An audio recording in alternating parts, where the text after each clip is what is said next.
강의 안에는 로마서 16장 1절에서 27절까지 기록되어 있지만 우리 합독할 부분은 로마서 16장 19절에서 20절, 로마서 16장 19절에서 20절까지 말씀입니다. 여러분 순서지 다 받으셨죠? 예, 순서지 옆에 있는 성경 구절입니다. 로마서 16장 19절에서 20절 말씀을 우리 한 목소리로 합독하겠습니다. 너희가 선한데 지혜롭고 악한데 미련하기를 원하노라.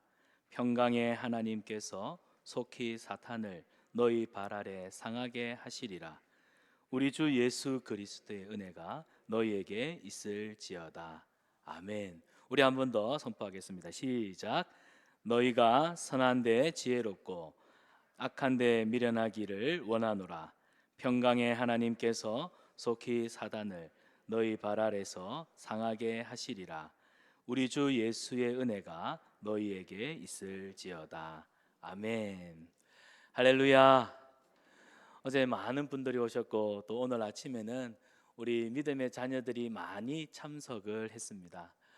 우리 말씀을 전하시는 김철봉 목사님은 은퇴 원로 목사님이십니다. 그런데 어제 들으시니까 어떠시던가요? 현역에 계시는 목사님 못지 않는, 오히려 현역에 있는 목사님들보다 더 왕성한 걸 보셨습니까? 예, 우리 목사님, 저는 어제 말씀을 들으면서 우리 시기에 딱 맞는 또 우리 목사님 보내주셨고 말씀을 듣게 하신 것 같아요. 그래서 우리 좋은 목사님 보내주신 하나님께 큰 영광의 박수 올려드리겠습니다. 그리고 오늘 우리 목사님 힘내어서 또 말씀 전하시도록 또 박수로 우리 목사님 격려하여 말씀 듣겠습니다.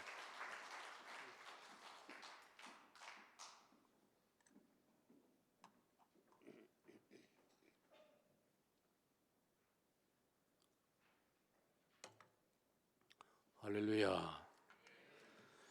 성산한빛교회를 주 안에서 사랑하고 축복합니다. 자, 이제 열심히 달려가야 되기 때문에 강의안을 보겠습니다. 자, 아름다운 청지기 찾았습니까? 다 찾았어요? 다 강의안 받으셨죠? 강의안 없는 분 손 들어보세요. 벌떡 들어보세요. 예, 다 가져야 됩니다. 예, 없는 분은 저기 없는 분은 안내하는 분 뒤에 챙겨드리세요.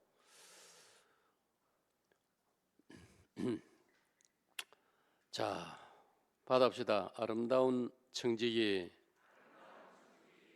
여러분 모두 아름다운 청지기가 되시기를 축복합니다.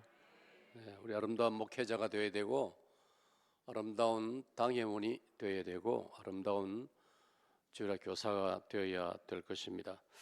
자, 그런 이제 비전을, 그런 희망과 꿈을 염두에 두면서 로마서 16장으로 되어 있는데 마지막 16장은 아름다운 청지기에 관하여 대하여 주시는 말씀입니다.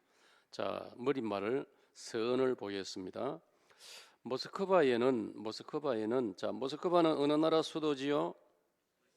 자, 러시아는 요즘 우리 인상에 대단히 좋지 않습니다. 러시아가 평화롭게 살던 우크라이나를 공격하여서 벌써 이제 만 2년이 지났습니다. 2022년 2월 24일 목요일 08시에 아주 사악한 푸틴이 평화롭게 살고 있는 우크라이나를 침략해서 일주일 만에 전쟁을 끝내겠다 큰 소리 치면서 남의 나라를 침략했는데 지금 2년이 넘어가고 있습니다. 생각해 보세요. 이 2년 동안에 우크라이나 국민들이 얼마나 고통을 당하고 슬픔을 당하고, 우리가 뉴스나 이런저런 자료를 통해서 볼 때 아파트가 붕괴되고 할머니들이 그 공포에 질려 있고, 심지어 어린 아이들 병원에까지 러시아 폭탄이 떨어져 가지고 아이들이 희생을 당하는 이런 모습을 보고 있는데, 참 그 푸틴이라는 한 인간 때문에 러시아에 대한 이미지가 대단히 우리에게는 참 불쾌하게 다가오고 있습니다. 러시아 하면은 톨스토이도 있고 음악가 차이콥스키도 있고 참 문학이나 음악이나 많은 면에서 그런 아름다운 그런 히스토리를 가진 나라인데 지금 우리에게 참 좋지 않습니다. 그런데 모스크바에는 아주 아름다운 예배당이 하나 있었습니다. 그 예배당을 공산주의가 들어서서 다 폐쇄를 했습니다. 여러분, 공산주의가 나쁘다 좋다 그런 거 우리 그리스도인은 그 공부하고 따질 필요가 없습니다. 예수님 말씀에 한받합시다. 열매를 보아 나무를 안다. 예, 진리는 복잡하지 않습니다. 진리는 명쾌합니다. 공산주의는 가장 우리 기독교를 가장 싫어하고 기독교인들을 가장 괴롭히고 죽이고 공산주의는 예배당을 폐쇄합니다. 이게 공산주의입니다. 이게 말이 됩니까? 교회가 우리 기독교가 이 사회에 무슨 해를 끼쳤습니까? 남을 못 살게 굴었습니까? 아니에요. 우리가 다 부족한 인간이지만은 기독교는 2000년 역사에서 그 시대와 그 나라와 그 사회에 공헌을 하고 기여를 하고 도덕적으로나 모든 면으로 선한 영향을 끼치는 것이 우리 기독교입니다. 우리가 부족하지만은 예수님 가르친 대로 살아보려고 노력하고 몸부림칩니다. 그런 기독교를 아름답던 러시아를 1917년 10월 달에 레닌이 앞장을 서가지고 볼셰비키라는 당을 공산당을 만들어가지고 아름답던 러시아를 뒤집어 엎었습니다. 그리고 소련으로 만들었습니다. 그 소련이 되고 나서 러시아에 있던 그 아름답던 모든 우리 기독교가 파괴를 당했고 예배당도 다 용도가 바뀌어져 버렸습니다. 지금 여러분 북한이 바로 그렇게 하고 있습니다. 북한에 있던 어제 말씀드렸습니다. 사실 해방되기 전까지는 북한 쪽의 교회가 우리 남쪽보다도 더 강했습니다. 더 활기찼습니다. 그 북한의 교들이 다 어디 갔습니까? 공산주의가 다 없애버렸습니다. 마찬가지로 러시아에 공산주의가 들어와서 소련으로 바뀌고 소련은 모든 러시아의 아름답던 교회들을 폐쇄했습니다. 공산당의 활동 공간으로 바꿔버렸습니다. 그 중에 모스크바에 아주 아름다운 예배당이 하나 있었는데 그 예배당은 예술적으로 가장 탁월한 예배당이었습니다. 그 예배당을 1923년경 스탈린이 이 레닌 다음에 아주 독재 통치자가 스탈린입니다. 요세프 이름은 또 우리 성경에 나오는 요셉이라는 이름을 가진 자입니다. 그 말은 그가 어릴 적에 교회를 다녔다는 말입니다. 참 이상하지 않습니까? 저는 북한의 김일성도 주일학교 12살 때까지 주일학교를 다녔습니다. 여러분 김일성이가 일제를 피해가지고 자기 나름대로 중국 쪽으로 도망을 가가지고 목사님 집에서 자랐습니다. 김일성을 길러줬던 목사님이 손정도 목사님입니다. 손정도 목사님의 장남 이름이 손원일입니다. 연세 드신 분들 손원일 이름 들어보셨죠? 우리나라 해군을 창설하신 분입니다. 김일성하고 나이가 비슷합니다. 같이 자랐습니다. 아니 김일성은 자기 어머니가 강반석 평양의 교회의 집사님이었습니다. 그러므로 여러분 기독교 신자가 정신을 안 차리고 성경을 떠나고 하나님 두려워할 줄 모르면 이상한 인간이 되어버립니다. 예수님 따르던 12제자 가룟유다가 예수님을 팔아넘기는 악한 인간이 되었지 않습니까? 스탈린도 청소년 시절에는 기독교 신자였습니다. 그런 자가 공산주의 두목이 되어버렸단 말이에요. 참 슬픈 일입니다. 그런 말이 있습니다. 천사와 사탄 멀지 않다는 말이 있습니다. 천사 머리에서 혹을 떼버리면 마귀 머리에서 혹을 떼버리면 천사가 되고 천사 머리에 혹을 두 개 붙이면 마귀가 되어버립니다. 그림을 그려도 그렇습니다. 마찬가지입니다. 정신을 안 차리고 교만하고 건방지면은 천사가 마귀가 되어버린 거예요. 우리는 신학적으로 마귀를 루시퍼라고 부릅니다. 루시퍼는 본래 하나님을 찬양하는 천사 중에 장이었습니다. 천사장이었습니다. 그가 교만하고 건방져서 하나님께 도전하고 대들다가 하나님의 진노를 받아서 마귀가 되어버렸습니다. 그리고 그 루시퍼를 추종하는 천사들이 많았습니다. 어떤 학자는 천사들의 한 3분의 1일 정도 될 것이다, 그런 주장을 하기도 합니다. 그들이 다 귀신이 되어버린 거예요. 마귀가 대장이고 루시퍼가 대장이고 많은 타락한 천사들이 귀신이 되어버린 겁니다.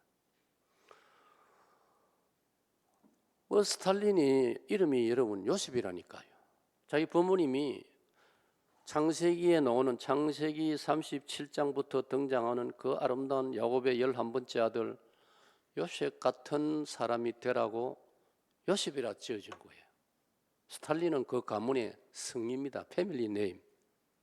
우리 김씨, 이씨, 박씨처럼. 그 요셉 스탈린이 목사님들을 따르지 않고 교회를 따르지 않고 성경을 따르지 않고 레닌을 따랐단 말이에요. 공산주의 혁명을 일으키는 레닌을 따라가지고 레닌의 후계자가 되었습니다. 후계자가 되어 보니까 레닌보다 더 악한 인간이 스탈린입니다. 러시아의 모든 교회들을 다 폐쇄해버리고 문을 닫아버리고 다른 용도로 공산주의를 선전하는 용도로 바꿔버렸습니다. 그 중에 하나가 모스크바의 뷰티풀 채플, 가장 아름다운 예배당이었습니다. 스탈린이 어떻게 했는지 아세요? 그 예배당을 공중 목욕탕으로 바꿔버렸습니다. 여러분, 이게 있을 수 있는 일입니까? 공산주의는 그런 짓도 눈썹 하나 까딱 안 하고 할 수 있는 자들이 공산주의자들입니다. 여러분, 대단히 기분 나쁘고 슬픈 사실이지만 지금 우리 한국 사회에 공산주의자들이 제법 있습니다. 하도 모든 것이 자유고 인권이라는 주장을 하기 때문에 쉽게 건드리지 못해서 그렇지 우리 남쪽에 지금 공산주의자들이 들어있지 않습니까? 이거는 부인할 수 없는 사실입니다. 공산주의자, 조금 전에 제가 예수님 말씀에 열매를 보면 나무를 안다. 어떻게 예배당을, 멀쩡한 예배당을, 그것도 교인들이 헌금해서 세운 예배당을 공중 목욕탕으로 바꿀 수 있습니까? 그래가지고 소련이 무너질 때까지, 소련이 언제 무너졌습니까? 자, 성산 한빛교회. 소련 공산주의가 무너진 연도가 몇 년입니까? 목사님, 우리는 그런 일에 관심이 없습니다. 관심이 없으면 안 되지요. 역사를 잊어버리면 되풀이한다는 말이 있습니다. 역사의 교훈을 잊어버리면 또 당한단 말이에요. 역사의 교훈을 냉철하게 공부하고 다시는 그런 실패를 우리가 반복해서는 안 된다는 굳은 각오를 가지고 살아야 됩니다. 말이 나왔으니까 저는 나라가 위태로워지면요, 저는 이제 예비역 소령입니다. 군종 장교 출신입니다. 나라가 위태로워지면 내 나이를 저는 불문하고 군복을 갈아입고 나라를 위해서 저는 전선으로 우리 장병들을 위해서 기도해 주러 출전할 마음의 준비를 항상 하고 있습니다. 할렐루야. 제가 하는데 여러분도 따라와야 되지 않겠습니까? 나한테 나이가 많으니까 앞에 서서 전투는 하지 마시오 하면은 나는 우리 부상당한 장병들, 내가 군복 출신이니까 군인 병원을 찾아다니면서 부상당하여 절규하고 고통하고 있는 장병들을 위해서 손잡고 기도해 줄 것입니다. 그런 마음의 자세를 가지고 우리가 살아야 됩니다. 아멘. 그래서 여러분, 소련이 1991년에 무너졌습니다. 1989년 11월 달에 동독이 무너졌고 1991년에 2년 후에 소련이 무너져서 다시 러시아가 되었습니다. 할렐루야. 그런데 러시아 국민들이 정신을 똑바로 안 차리니까 푸틴 같은 자를 국민들이 투표해가지고 대통령으로 세워가지고 지금 건 20년째 하고 있습니다. 선정을 베풀고 잘하면야 뭐 20년 국민이 뭐 투표해서 하는 거 누가 말리겠습니까? 근데 저런 악을 저지르고 세계에서 가장 큰 영토를 가지고 있음에도 불구하고 또 욕심을 내 가지고 평화롭던 우크라이나를 침공하는 저 공산주의. 그러니까 러시아는 지금 공산주의로 되돌아가고 있는 거예요. 그래서 1991년 소련이 무너지고 러시아로 회복되었을 때 대통령이 고르바초프에 이어서 옐친입니다. 옐친이 그 예배당을 다시 회복했습니다. 할렐루야. 옐친의 이름이 보리스 옐친입니다. 저는 그 옐친, 고르바초프와 옐친 두 사람 아주 저는 귀한 사람이라고 저는 판단하고 있습니다. 그 두 사람 때문에 소련이 무너졌습니다. 러시아가 되었습니다. 그런데 지금 지도자를 잘못 세워가지고 러시아가 사실은 내막적으로 다시 공산주의로 돌아가고 있습니다. 며칠 전에 그 푸틴을 대항하던 야당 지도자가 사실은 살해됐지 않습니까? 이틀 전에 장례식 했습니다. 슬픈 일입니다. 우리 무서운 염려스러운 일입니다. 그러면 우리 남쪽에 우리 대한민국도 정신을 국민들이 바짝 차려야 됩니다. 아니 고르바초프와 옐친에 의해서 민주주의 러시아로 돌아왔는데 저 러시아가 지금 내막적으로 다시 공산주의로 돌아가고 있다니까요. 그래서 옐친이 대통령 되면서 한 여러 가지 일 중에 하나가 공산주의자들이 다시 공산주의로 돌아가려고 국회를 장악하고 그럴 때 옐친이 앞장서 가지고 탱크를 겁내지 않고 옐친이 선두에 서 가지고 그걸 막아냈지 않습니까? 그때 여러분 뉴스 사진 본 거 기억나지요? 옐친 대통령이 맨몸으로 공산군 사령관이 지휘하는 탱크 부대를 가로막아 가지고 시민들이 같이 합세해 가지고 그걸 막아내는, 원래 공산당 쪽에서는 이 데모대를 향하여 탱크에서 포를 쏘라고 했는데 옐친이 앞장서고 시민들이 둘러서서 막으니까 군인들이 차마 발포를 안 했지요. 그러면서 공산당 세력이 꺾였지요. 그런데 또 옐친이 죽고 나니까 이 푸틴이 등장하면서 지금 저 러시아가 이상하게 되고 있단 말이에요. 저 러시아가 얼마 전에 북한 쪽 블라디보스토크 쪽에 와가지고 김정은이 만나가지고 그 뭐라고 했습니까? 우리가 미사일 신기술을 제공할 테니까 북한은 우리에게 탄약, 총알을 제공해달라. 우크라이나하고 전쟁하는데 우리가 지금 총탄이 모자란다. 그래가지고 일설에 의하면 무려 총탄을 100만 발 이상 북한에서 러시아로 보냈지 않습니까? 지금 세상이 이래 돌아가고 있습니다. 그런 때문에 우리가 정신을 바짝 차려야 되는 거예요. 왜? 우리 아직 이 땅에 살아야 되는 것이고 우리의 자녀들과 후손들이 이 땅에 살고 있기 때문입니다. 우리가 해야 될 일이 있기 때문에 우리 한국교회가 온 세계에 복음을 전해야 되고, 저는 이걸 로마서 15장 16절에 복음의 제사장 나라라고 저는 믿고 있습니다. 로마서 15장 16절에 이방인을 전도하여 복음의 제사장 나라로 삼는 것이 하나님의 뜻이라고 했습니다. 우리 한국교회가 그 일을 해야 할 줄로 믿습니다. 창세기 41장 56절에는 요셉의 창고가 필요하다고 했지 않습니까?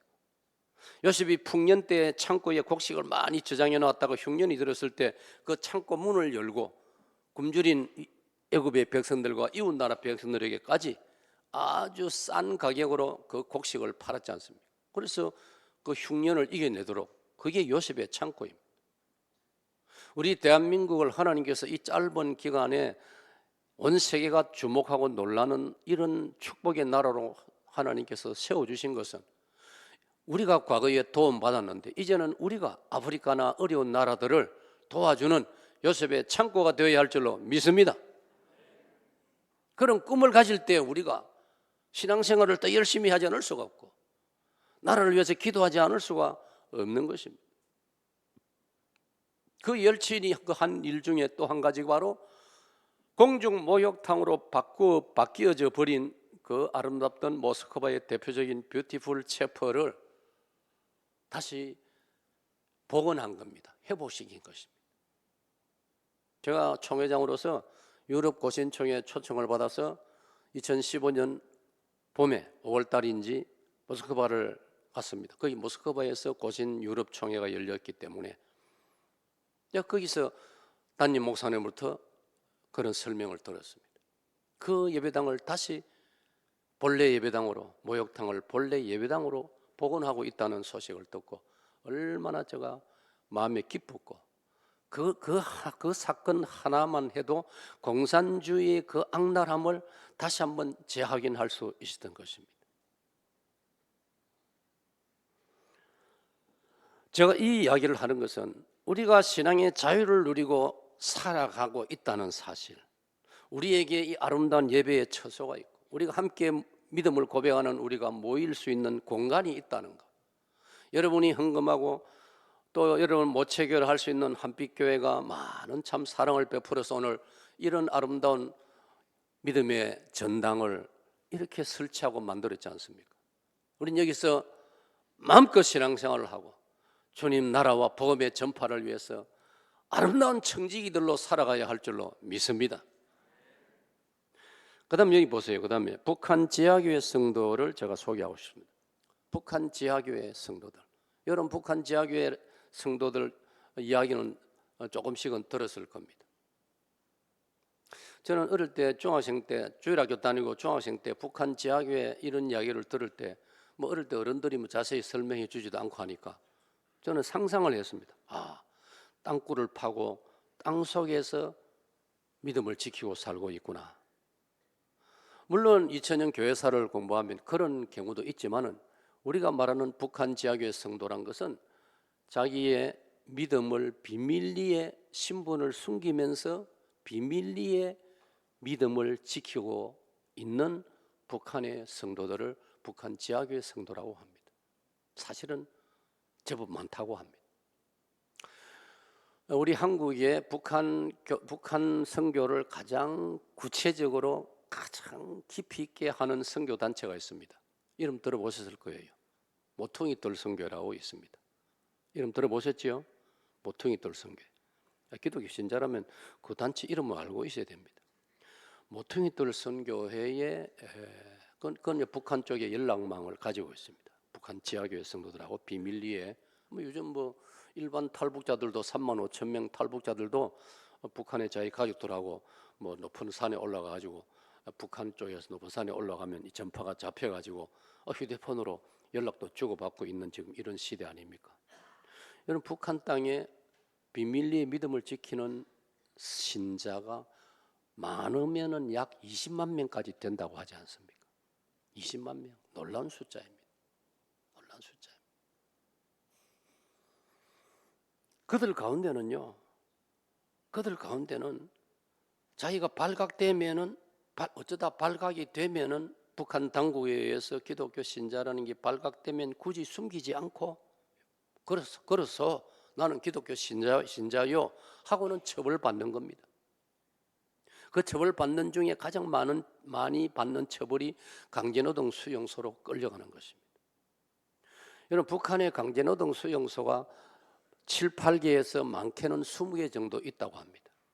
강제노동 수용소, 몇 년 전에 요덕 스토리라는 요덕 수용소를 뮤지컬로 만드는 것을 한국교회 이렇게 여러 곳에 다니면서 탈북자 예술가들이 뮤지컬 공연한 적이 있죠. 우리 사역동교회에서도 거창하게 아주 준비를 잘 해가지고 그 탈북자 연예인들이 와서 뮤지컬로 그 요덕 수용소의 슬픈 이야기들을 공연한 적이 있습니다.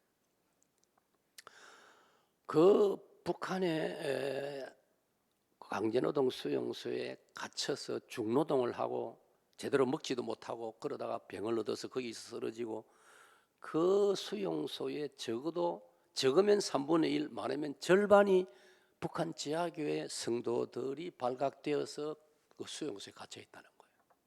오늘 이런 상황을 우리 한국의 기독교인들은 마땅히 알아야 되고 대한민국의 국회의원이라는 인간들도 알아야 됩니다. 내가 인간들도 가는 거는 무슨 뜻인지 알겠죠? 그런데 관심을 가지고 정말 이 역사 속에서 우리가 헌법상 북한도 우리 대한민국으로 되어 있다면 어떻게 하면 저 북한 동포들이 사람답게 살 수 있는 그런 걸 할 수 있을까? 그런 연구를 해야 될 국회의원들이 맨날 쓸데없는 짓이나 하고 있고 말이죠. 이런 걸 보면 정말 마음이 슬프고 답답하기 그지 없는 것입니다. 그 북한에 또 그다음에 이런 이야기가 전해지고 있습니다. 평양 고래 호텔에 평양에 뭐 대표적인 호텔이 고래 호텔이라고 하고 있지 않습니까? 그런데 그 고래 호텔도 뭐 때로는 전기가 나가버리면 뭐 몇십 층까지 걸어서 올라가야 되고 뭐 그런 이야기 다 하려면 시간이 모자랍니다. 어느 날 미국 사람이 방문해가지고 고래 호텔 로비에서 이제 웬 소년 하나가 주위의 눈을 피해가지고 갑자기 달려오더니 접근해가지고 이걸 받으세요. 이것은 하나님께 드리는 11조인데 아저씨가 이걸 가지고 와서 당신 교회에 헌금해 주세요. 그런 소식도 제가 자료에서 접했습니다. 북한에는 뭐 헌금할 곳이 없으니까 그 소년이 제아교회 성도지요. 부모님을 통해서이든지 11조라고 준비를 해가지고 그걸 미국 관광객에게 전달하고 하나님께 헌금해 달라고. 이런 이야기를 들을 때 우리가 얼마나 도전을 받고 하나님 앞에서 우리가 숙연해져야 되는. 북한 압록강변에 어느 날 밤에 압록강변 국경선이죠. 중국과 마주보는 북한 쪽 압록강변 언덕에 웬 아주머니가 조심조심하면서 북한 경비병의 눈을 피해서 언덕으로 올라갔습니다. 왜 올라갔느냐? 압록강 건너편에 중국 쪽 예배당에 우리 조선족 마을이 있습니다. 조선족 마을에 예배당이 있는데 저도 그쪽에 연변 중국 맨 동쪽을 연변 자치주라고 합니다. 거기 수도가 연길입니다. 제가 몇 차례 방문을 했습니다. 우리 조선족, 우리 동포들, 중국에 있는 우리 동포들 교회 방문하러 갔습니다. 그분들 예배당을 지어놓고 종탑을 세우고 십자가를 세워놨습니다. 제가 드리는 이 이야기는 그 아주머니가 북한 아주머니 한 분이 밤에 언덕에 올라가지고 압록강 건너편에 중국 쪽 조선족 마을의 예배당 십자가에 불이 들어왔을 때 그 십자가를 보고 싶어서 올라갔다는 겁니다. 낮에는 햇빛이 밝으니까 그 십자가 잘 안 보이거든요. 그 옆에 좀 멀리 있는 곳은. 밤이 되니까 십자가에 네온 불이 들어오니까 십자가가 선명하게 보이는 겁니다. 이 아주머니는 십자가에 대한 이야기를 듣고 예수님이 죽으신 십자가를 사모하는 마음으로 그 십자가를 한번 보고 싶어. 그래서 그 정보를 듣고 그 언덕에 올라가면 그 십자가가 밤에 보인다는 겁니다. 그런 기사를 접했을 때에 저와 여러분들의 마음이 어떠해야 되겠습니까? 오늘 저 여러분 마음껏 이렇게 신앙생활을 하고 있기 때문에 정말 우리는 하나님 앞에 아름다운 청지기로 살아야 할 마땅한 의무가 있다는 것을 제가 지금 강조하기 위해서 이 이야기를 하는 것입니다. 그 다음 여기 보세요. 제가 소년 존 와나메이커 이름을 거기 새겨놨습니다. 소년 존 와나메이커. 자, 존 와나메이커는 미국 사람입니다. 이분은 어떤 사업에 성공한 사람일까요? 와나메이커? 백화점 왕입니다. 이런 이야기를 듣고 여러분들이 잘 기억하셔가지고 주일 학생들에게 이런 이야기를 가르쳐야 됩니다. 기독 서점에 가면 존 와나메이커에 관한 책이 있을 거예요. 우리 어릴 때부터 이분 이야기를 들었습니다. 그러니까 기억을 하고 있죠. 와나메이커는 가난한 소년으로서 뭐 미국 사람이라고 다 부자입니까? 또 이분들은 뭐 상당히 우리로 말하면 1900년대 초에 뭐 이럴 때 사람들이니까 다 가난한 사람 대부분이죠. 그런데 주일학교 시절에 이 와나메이커 소년이 자기가 출석하고 신앙생활하는 교회에 담임 목사님이 광고하시는 걸 들었습니다. 어느 주일날 뭐라 광고하시느냐, 이런 면에서 때로는 가끔씩 주일 학생들도 어른 예배 같이 드릴 필요가 있습니다. 주일 학교는 완전히 떼버리고 어른들하고 뭐 만나지도 않고 이 마냥 좋은 게 아닙니다. 한 번씩은 같이 자리를 할 수 있어야 됩니다. 어제 제가 말씀드렸죠. 누가복음 2장에 예루살렘 성전에 예수님이 12살, 우리로 말하면 주일학생 시절에 어른들하고 예루살렘 성전에서 율법 박사들하고 성경 대화를 나누는 장면이 누가복음 2장에 기록되어 있지 않습니까? 이 존 와나메이커도 어느 주일날 공예배 시간에 담임 목사님 강고하는 말씀을 들었던 겁니다. 목사님 강고 내용이 뭐냐면, 이제 우리가 더 이상 미룰 수 없고, 그동안 이제 목적 건물로 목적 건물로 우리가 유지해 왔는데 더 이상 이렇게 우리가 할 수 없으니 이제 정식으로 백돌 예배당을 건축합시다. 목사님 그런 말씀. 근데 뭐 시간이 좀 지나가도 성도들이 별 반응이 없는 겁니다. 그런데 이 존 와나메이커 소년이 주말이 되면, 토요일이 되면은, 학교 다니다가 토요일이 되면은 자기 마을에 있는 백돌 공장을 찾아가 가지고 백돌 공장 주인에게, 사장에게 아르바이트를 하겠다는 겁니다. 토요일마다 제가 와서 일을 도와드릴 테니까 저에게 제 일한 만큼 사장님이 보시고 보수를 주시되 저에게는 백돌을 주세요. 그래가지고 와나메이커가 어떤 주일날은 백돌 2장, 석장, 넉장 이런 식으로 일한 삭스로 품삯을 백돌로 받아와가지고 예배당 마당에다가 차곡차곡 쌓아가기 시작한 겁니다. 처음에는 어른들이 예사로 보다가 나중에 이 사연을 알게 되면서 뭐 당연히 모든 교인들이 다 감동을 받고 하나님 앞에 또 부끄러워하면서, 그래서 예배당이 건축되었다는 것입니다. 그 존 와나메이커가 크면서 또 하나님의 뜻이 계셔가지고 그가 미국에서 여러 개 백화점을 거느린, 그래서 그의 별명이 백화점 왕입니다. 얼마나 이분이 신실하고 미국 사람들의 존경을 받았으면 대통령이 와나메이커를 최신부 장관으로 임명해서 같이 일했습니다. 거기도 일화가 있습니다. 장관 임명을 대통령이 같이 일하자고 요청했을 때 와나메이커가 조건을 달았습니다. 저는 어떤 일이 있어도 주일날은 저를 부르지 마세요. 대통령에게. 주일은 내가 섬기는 교회에 출석을 해야 되고 교회에 가서 내 맡은 일이기 때문에 주일만은 내가 대통령을 도와드릴 수 없습니다.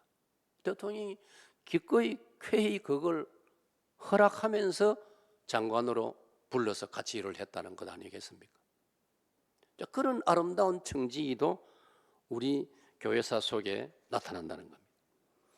그래서 저는 이런 감동적인, 그 이제 강의 한번 보세요. 저는 이런 감동적인 사연을 생각하면은, 묵상하거나 다시 기억을 떠올리면 제 자신부터, 제가 목회자지만은, 제가 이제 은퇴 목회자지만은 새로운 다짐을 가지고는 하는 것입니다.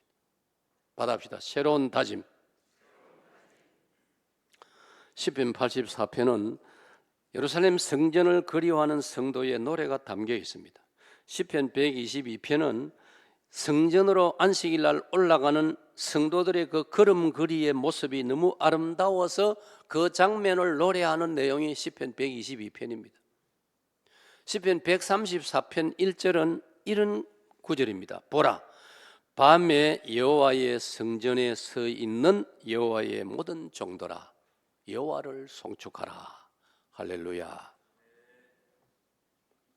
하나님 성전을 사모하여 밤중에도 잠자다가도 일어나가지고 성전에 와서 예루살렘 성전 마당을 서성인다는 말, 너무 좋았어. 오늘 여러분 어떻습니까? 제가 어제 그런 이야기 했죠. 이 김 목사는 목회자이기 전에 제가 뭐 목회자 된 것은 한참 주일학교 시절 다 지나고 중고등학생 지나고 이제 고신대학교 들어가고 뭐 고려신학대학원 공부하고 그러면서 목회자가 된 것이지, 저는 그 앞에서부터 예배당에 가는 것이 가장 좋고 예배당 쳐다보는 게 가장 즐겁고 어느 도시를 지나가다가도 예배당이 어디 있나 살피는 것이 나의 즐거움이고 어느 마을에 예배당이 보일 때 기분이 너무 좋고, 성경이 그걸 말하고 있다 이 말이에요. 이게 시편 84편이고 122편입니다.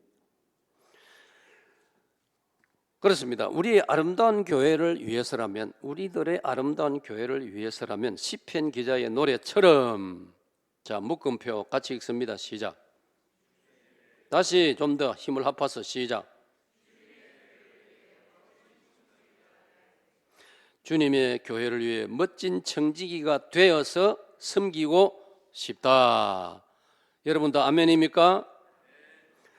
그 다음 보세요. 사람은 내가 가장 사랑하는 대상이 있을 때 그를 위해서라면 그 다음 읽읍시오. 시작. 최고의 헌신, 섬김, 희생을 한다. 그렇지 않습니까? 부모님은 자기 자녀를 위해서라면 최고의 희생과 헌신을 합니다. 부모님은 자기 자녀를 위해서라면. 목회를 해보니까 특별히 여반의 여성도들께서는 뭐 자녀들 결혼시키지 않을 때는 큰소리 땅땅 치더라고요. 아이고 나는 뭐 우리 아이들 막 결혼해도 막 지 아이 나오면 막 지가 뭐 알아서 하라 하지, 나는 절대로 안 돌봐줄 거다. 돌봐주다가 내만 고생하고 내만 병든다. 그래 놓고 어디 있습니까? 자녀 시집 장가 보내가 애 태어나면 불이 나게 달려가지고 돌봐주더라고요. 그 돌봐준다고 교회 봉사도 제대로 못하더라고요. 일 좀 하라고 죄송합니다. 일 좀 하라고 권사로 직분 주어놨더니 애 본다고 세월 다 보내버리고 교회 봉사하라 하니까 이거 목사님 애 보다가 이제는 허리가 아프고 이래가 교회 일 못하겠습니다. 물론 애 보는 일도 하나님 일이죠. 그것 때문에 제가 모르겠습니까? 근데 목회자로서 섭섭하더라. 그래도 섭섭하더라 그 말입니다. 일 좀 하라고 시켜놨더니 좋은 시절 손자 본다고 세월 다 보내고 손자 본다고 에너지 다 쏟아버리고 몸이 만신차에 돼가지고 손자 좀 키워놓고 이제는 일 좀 하세요 하니까 이거 목사님 이제는 몸이 다 망가져 버렸습니다. 할 말이 있어야죠. 참 제가 봐도 참 뭐랄까요, 해답이 별로 없어요. 아이 손주들을 안 키워줄 수도 없고 키워주다 보니까 몸도 망가지고, 그래 보니까 교회마다 일꾼은 많이 세워놨는데 일할 사람이 없어요. 이게 지금 현실입니다. 교회마다 주방, 교회 식당 관리할 사람이 별로 없어요 지금. 우리 오늘 형편이 그렇습니다. 정은기 목사님, 담임 목사님 좋은 해법이 있으면 한번 해보세요. 여러 교회들이 따라가도록. 성산 한빛교회는 그런 거 다 초월해가지고 주방도 잘 돌아가고 모든 구역도 잘 돌아가고 그런 모델을 한번 만들어 보세요. 할렐루야. 혼자 아멘 한다고 되는 게 아니고 여반에서 아멘 같이 해야 돼. 자, 그 다음 보세요. 그렇습니다. 사랑하는 대상이 있을 때 자신을 기꺼이 희생합니다. 저는 이번 주간에 그 말씀을 많이 묵상하고 있어요. 예수님께서 우리를 얼마나 사랑하셨으면 자신을 낮출 대로 낮추셨다. 이거 좀 설명이 많이 필요한데요. 얼마나 낮추었습니까? 하늘나라에서 땅으로 내려오셨고 하나님 거룩하신 신분을 가지신 분이 사람으로 이 땅에 오셨고 사람으로 오셔도 예루살렘의 화려한 집으로 오시지 않고 이스라엘 땅에서 가장 작은 마을 중에 하나인 베들레헴 마을에, 그것도 몸 하나 누울 곳 없어가지고 마구간에서, 그것도 말이 죽을 먹는 구유에 말 죽통에 태어난 예수님이 눕혔지 않습니까 여러분? 소년 시절 청년 시절 예수님 이스라엘에서 가장 경제적으로 수준이 낮은 나사렛 땅에서, 나사렛은 여러분 이스라엘 전국에서 가장 가난한 마을이었어요. 예수님 거기서 자랐습니다. 왜 그랬습니까? 답은 우리를 사랑하시기 때문에. 이걸 우리 그리스도인들이 다 이해할 수 없습니다. 너무 큰 이야기이기 때문에.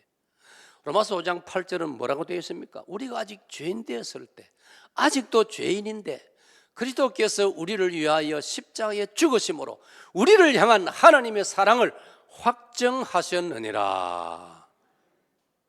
여러분, 사랑합니다라는 걸 증거하려면요, 증명으로 보이려면 그 사람 앞에서 내가 낮아져야 되고 그 사람 앞에서 내가 뭐라도 헌신할 수 있어야 그게 사랑합니다.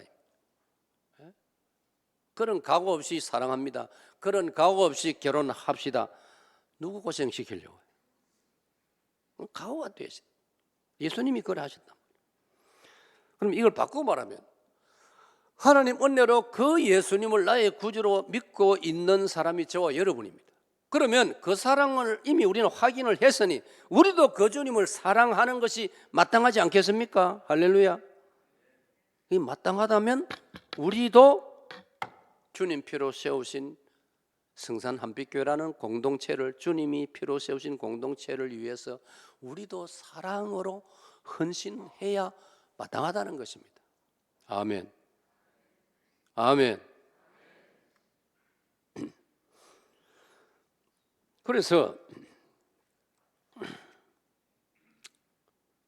성경은 우리에게 말하고 있습니다. 그거 보십시오. 고린도서 5장 15절에 보면, 고린도서 5장 15절에 보면 이런 말씀이 있어요. 그가 모든 사람을, 예수 그리스도께서 모든 사람을 대신하여 죽으심은 산자들로 하여금, 그 아주 묘한 말씀이에요.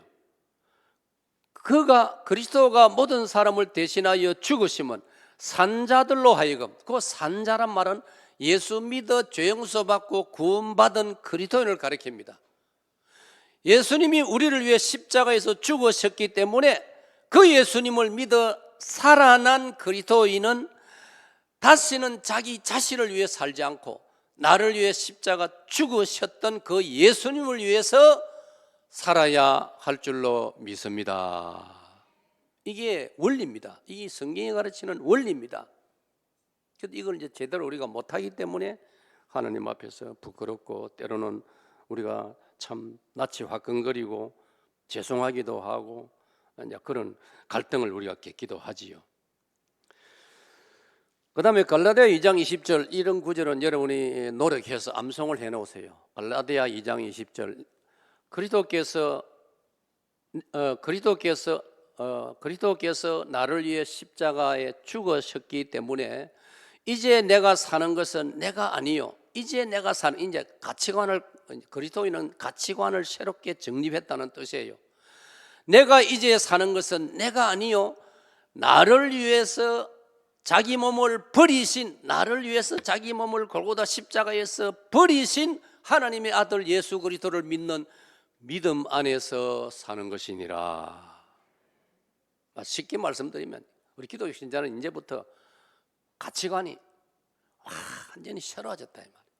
쟤네는 나 자신을 위해서 나의 꿈, 나의 어떤 목표, 나의 어떤 야망, 이런 것을 위해서 열심히 공부하고 열심히 노력하고 성공도 해보려고 하고, 그 자체는 나쁜 게 아니에요. 그럼 그걸 목표를 어디다 세우느냐? 그리스도인은 예수 그리스도의 이름을 위하여 그 모든 목표를 세우고 살아가야 할 줄로 믿습니다. 그래서 로마서 14장 7절 8절에 우리 가운데 누구든지 자기를 위해서 사는 자가 없고 자기를 위해서 죽는 자도 없다니, 그러므로 사나 죽으나 우리가 다 누구의 것이라고? 주의 것이로다. 할렐루야. 그리고 고전 10장 31절에 그런즉 우리는 먹든지 마시든지 무엇을 하든지 다 하나님의 무엇을 위하여? 영광을 위하여 하라. 할렐루야. 정확한 인생관이 정립이 되어지는 겁니다. 그 다음 거 보세요. 제가 북한 지하교회와 레위기 1장 3절이라고 되어 있습니다. 자, 누가 빨리 레위기 1장 3절을 찾으세요. 자막에 뜨면 더 좋은데 준비가. 네. 자, 빨리 성도들 중에 레위기 1장 3절을 읽으세요. 맨 먼저 찾은 사람.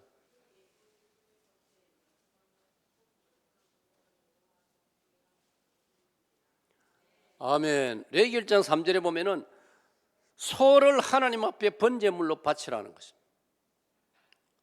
오늘 성산 한빛교회 성도들께서는 이 레위기를 1장을 읽어본 적이 있습니까?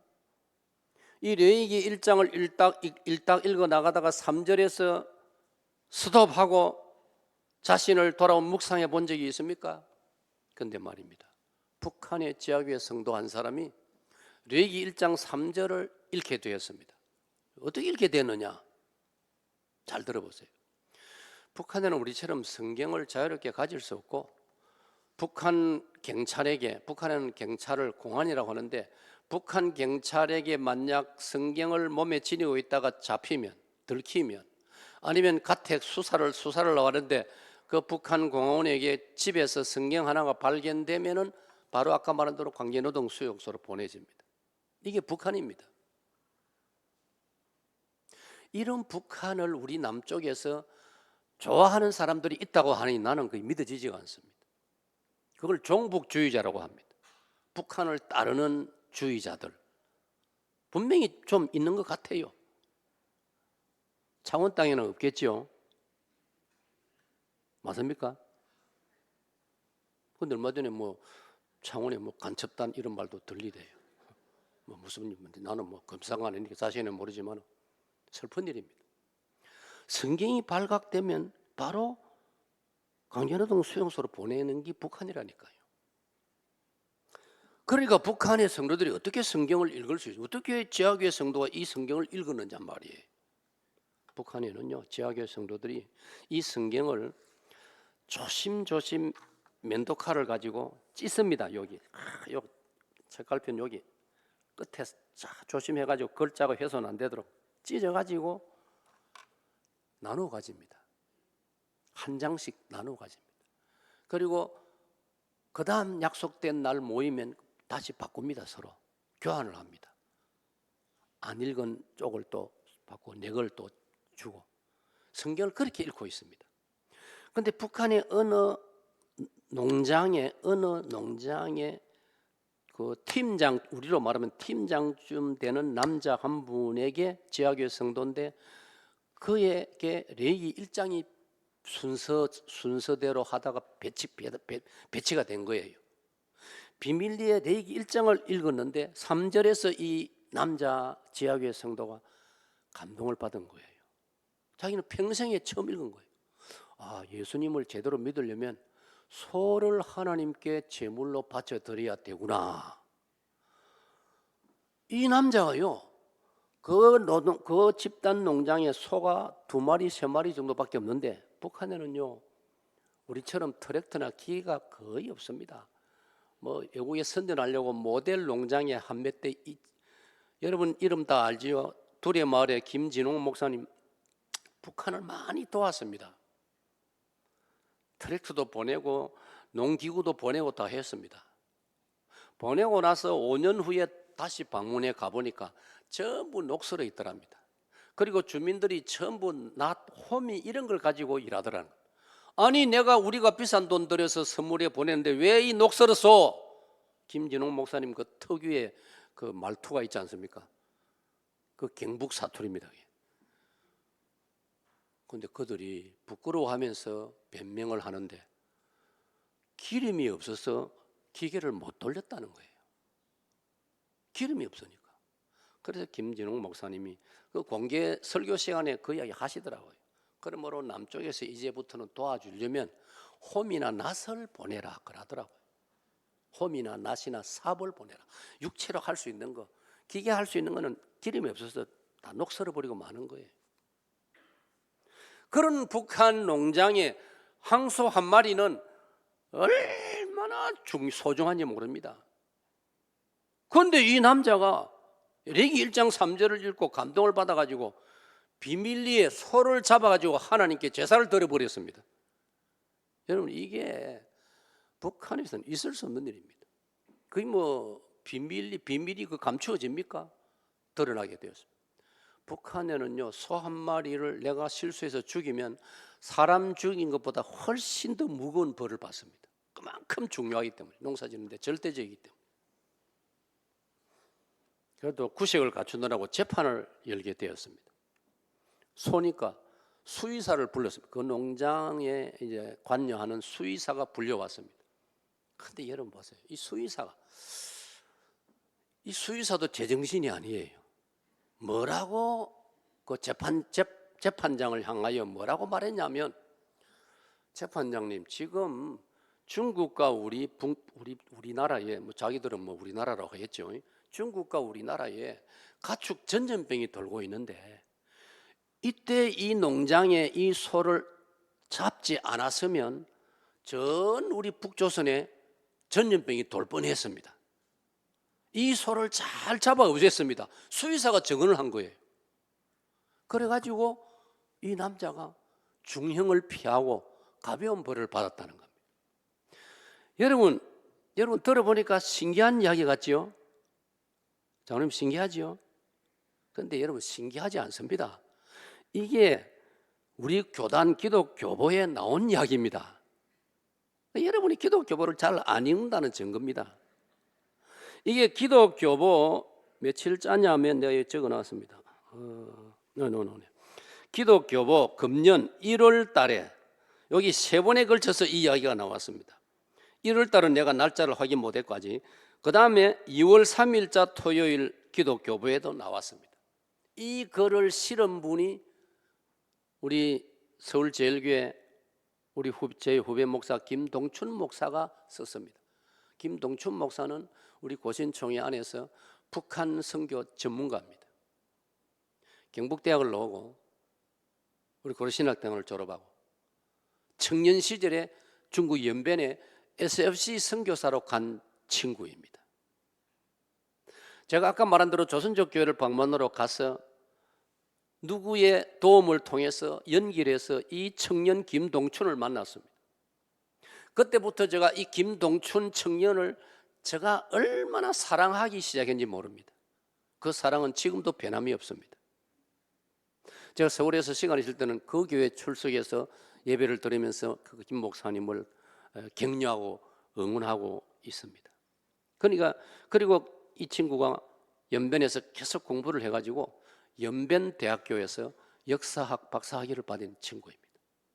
이 친구가 3번에 걸쳐서 우리 기독교보에 큰 글을 썼습니다. 그걸 읽고 지금 제가 이 이야기를 여러분에게 하는 것입니다. 이런 이야기를 들을 때 조금 전에 제가 분발하지 않을 수가 없고 새로운 다짐을 하지 않을 수가 없다는, 그걸 저 자신을 포함해서 성산한빛교회 성도 여러분과 함께 새로운 다짐을 마땅히 해야 하는 것입니다. 그 다음 보세요.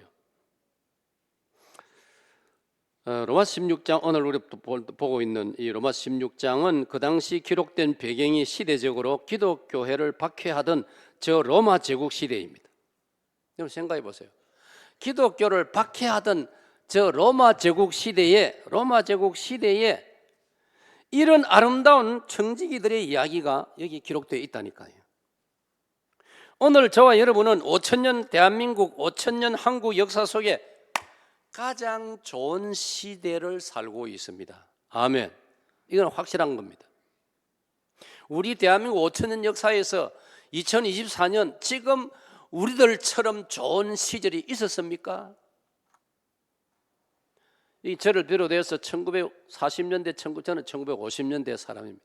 40년, 50년대 여기 계시는 저와 여러분, 그런 분들은 우리의 힘든 세월을 나름대로 겪었거나 부모님 통해서 들었거나 눈으로 보고 자랐습니다. 참 힘든 시절이었습니다. 그러나 지금 우리는 온 세계 나라가 부러워하는, 오고 싶어하는, 대한민국에 살고 싶어하는 이런 시대에 우리가 살고 있습니다. 신앙생활을 하고 있습니다. 그럼 우리가 좀 더 하나님 앞에 정신을 차리고 좀 더 우리가 분발하고 눈을 부릅뜨고 그렇게 우리가 신앙생활을 해야 되지 않겠습니까? 아멘입니까? 저는 그걸 여러분에게 도전하고 있는 것입니다.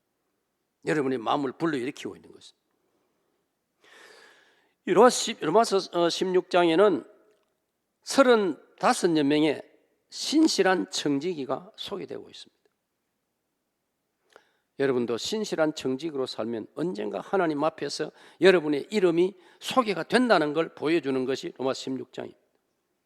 청직이란 말을 한자에 보니까 그렇게 되어 있습니다. 여기 보세요. 청직이. 요 청자는 대청마루 할 때 청자입니다. 직은 곧을 직자 혹은 지킬 직자입니다. 그래서 대청마루에 딱 마루 끝에서 딱 지키고 있는 겁니다. 왜? 주인 마님께서 무슨 명령이라도 떨어지면 예, 돌쇠 여기 있습니다. 그게 대청마루에 서 있는 그 청지기의 정신 자세 아니겠습니까? 오늘 교회 청지기인 저와 여러분도 주님 앞에서는 그런 정신을 가지자는 거예요. 저 청지기를 영어 사전에서 보니까 manager of the household, 집의 모든 걸 관리하는 자, 집의 모든 것을 관리하는 자. 여러분 손흥민 선수에게 매니저가 있습니다. 그 매니저는 손흥민 선수가 축구에만 전념하도록 모든 생활이나 모든 걸 다 맡아서 보살피는 사람이 매니저입니다. 뭐 연예인에게도 다 매니저가 있지 않습니까? 오늘 저와 여러분은 성산 한빛교회가 주님의 교회로 든든히 서가도록 그런 매니저의 청지기의 자세와 정신을 가지고 즐겁게 섬기면서 살아가시기를 축복합니다. 이걸 우리 성경에서는 그리스도의 일꾼이라고도 표현하고 있습니다. 일꾼이라는 단어가 때로는 성경 그리스어로 되어 있거든요. 본래 우리 신약 성경 그리스어로 되어 있습니다. 일꾼이라는 단어가 어떤 바울 서신에서는 뚫로스라고 되어 있습니다. 자, 그리스 말 하나 배웁시다. 따라합시다. 뚫로스. 한 번 더. 뚫로스. 뚫로스란 말은 하인, 심지어 노예라는 뜻도 포함되어 있습니다. 그건 뭡니까? 주인 시킨 대로 한다 이 말이에요. 오늘 우리 그리스도인들은 성경이 시키는 대로, 가르치는 대로, 주님이 시키고 가르치는 대로 믿고 행하고 따라가야 할 줄로 믿습니다. 그다음 밑에 빨간 글자 보세요. 로마서 16장 1절. 내가 겐거레아 교회의 일꾼으로 있는, 겐거레아는 도시 이름입니다. 그 도시에 교회가 세워졌고 그 교회에 여자 집사 한 분이 있었는데 그분의 이름이 우리 자매 베베를 너희에게 추천하노니, 이 베베가 여집사였다고 성경은 기록하고 있습니다.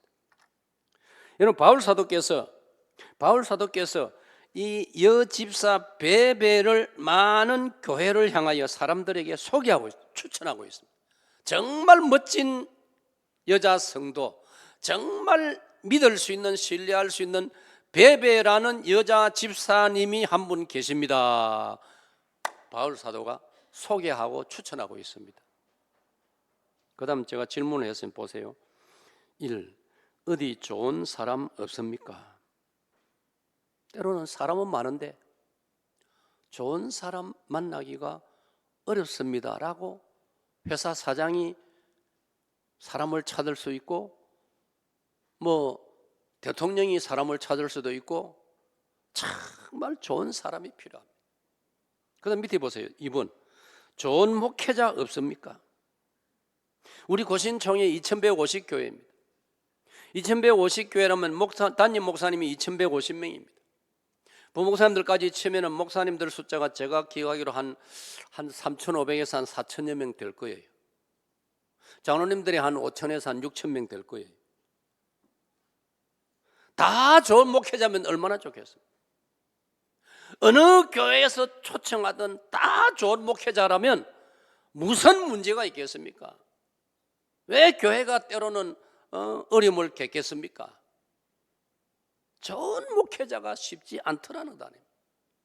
좋은 장로님 없습니까? 우리 그 질문을 이 로마서 16장 1절을 공부하면서 해볼 수 있는 겁니다. 좋은 집사, 권사, 피택 후보 없습니까? 예?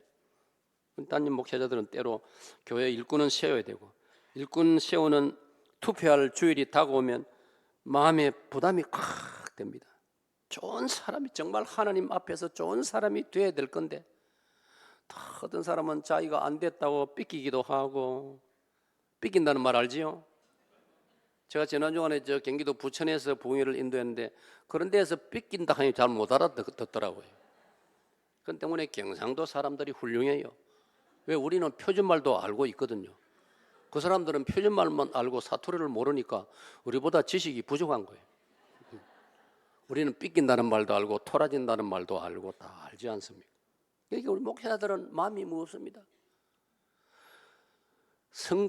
교회에서 선거가 다가오면은 우리는 세상과 다르게 기독교 신자이기 때문에 모든 걸 우리가 주님 뜻대로 하옵소서, 주기도문 외울 때 주님의 뜻대로 이루어지이다 기도해놓고는 그 다음에는 왜 삐끼는 일도 많고 토라지는 일도 많고 왜 그러느냐 말이에요. 우리의 신앙에 고쳐야 될 점이 한두 가지가 아닌 것입니다. 하여튼 지금 제가 강조하는 것은 좋은 목회자, 좋은 장로, 좋은 집사, 권사, 좋은 후보자 없습니까? 세 번째, 어디 좋은 총각 없습니까? 어디 좋은 교수 없습니까?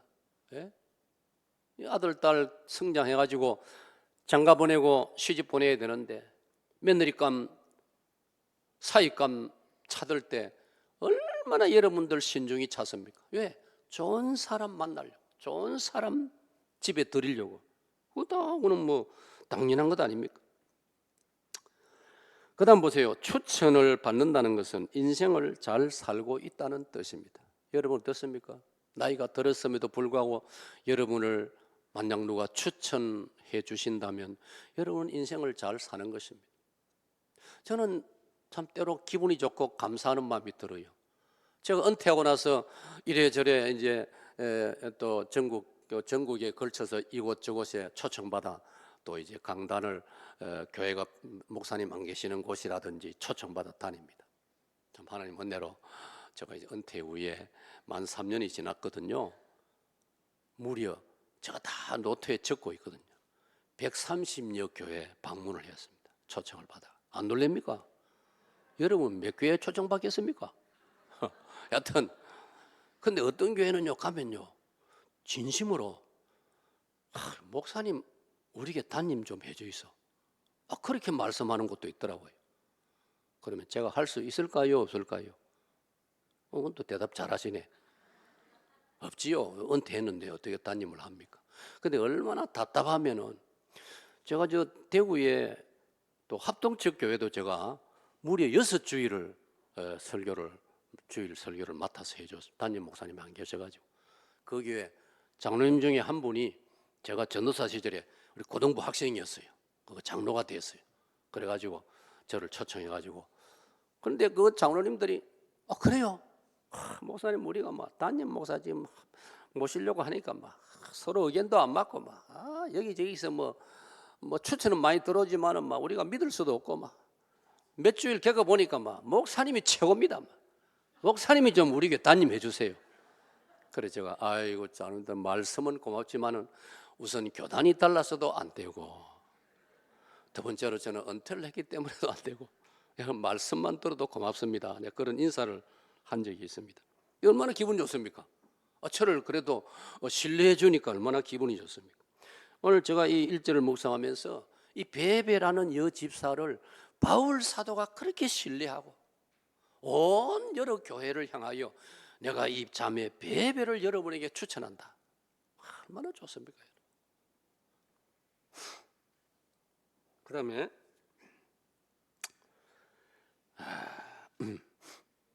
밑에 한번 봅시다. 로마 16장 2절 여러분 읽어보세요. 시작.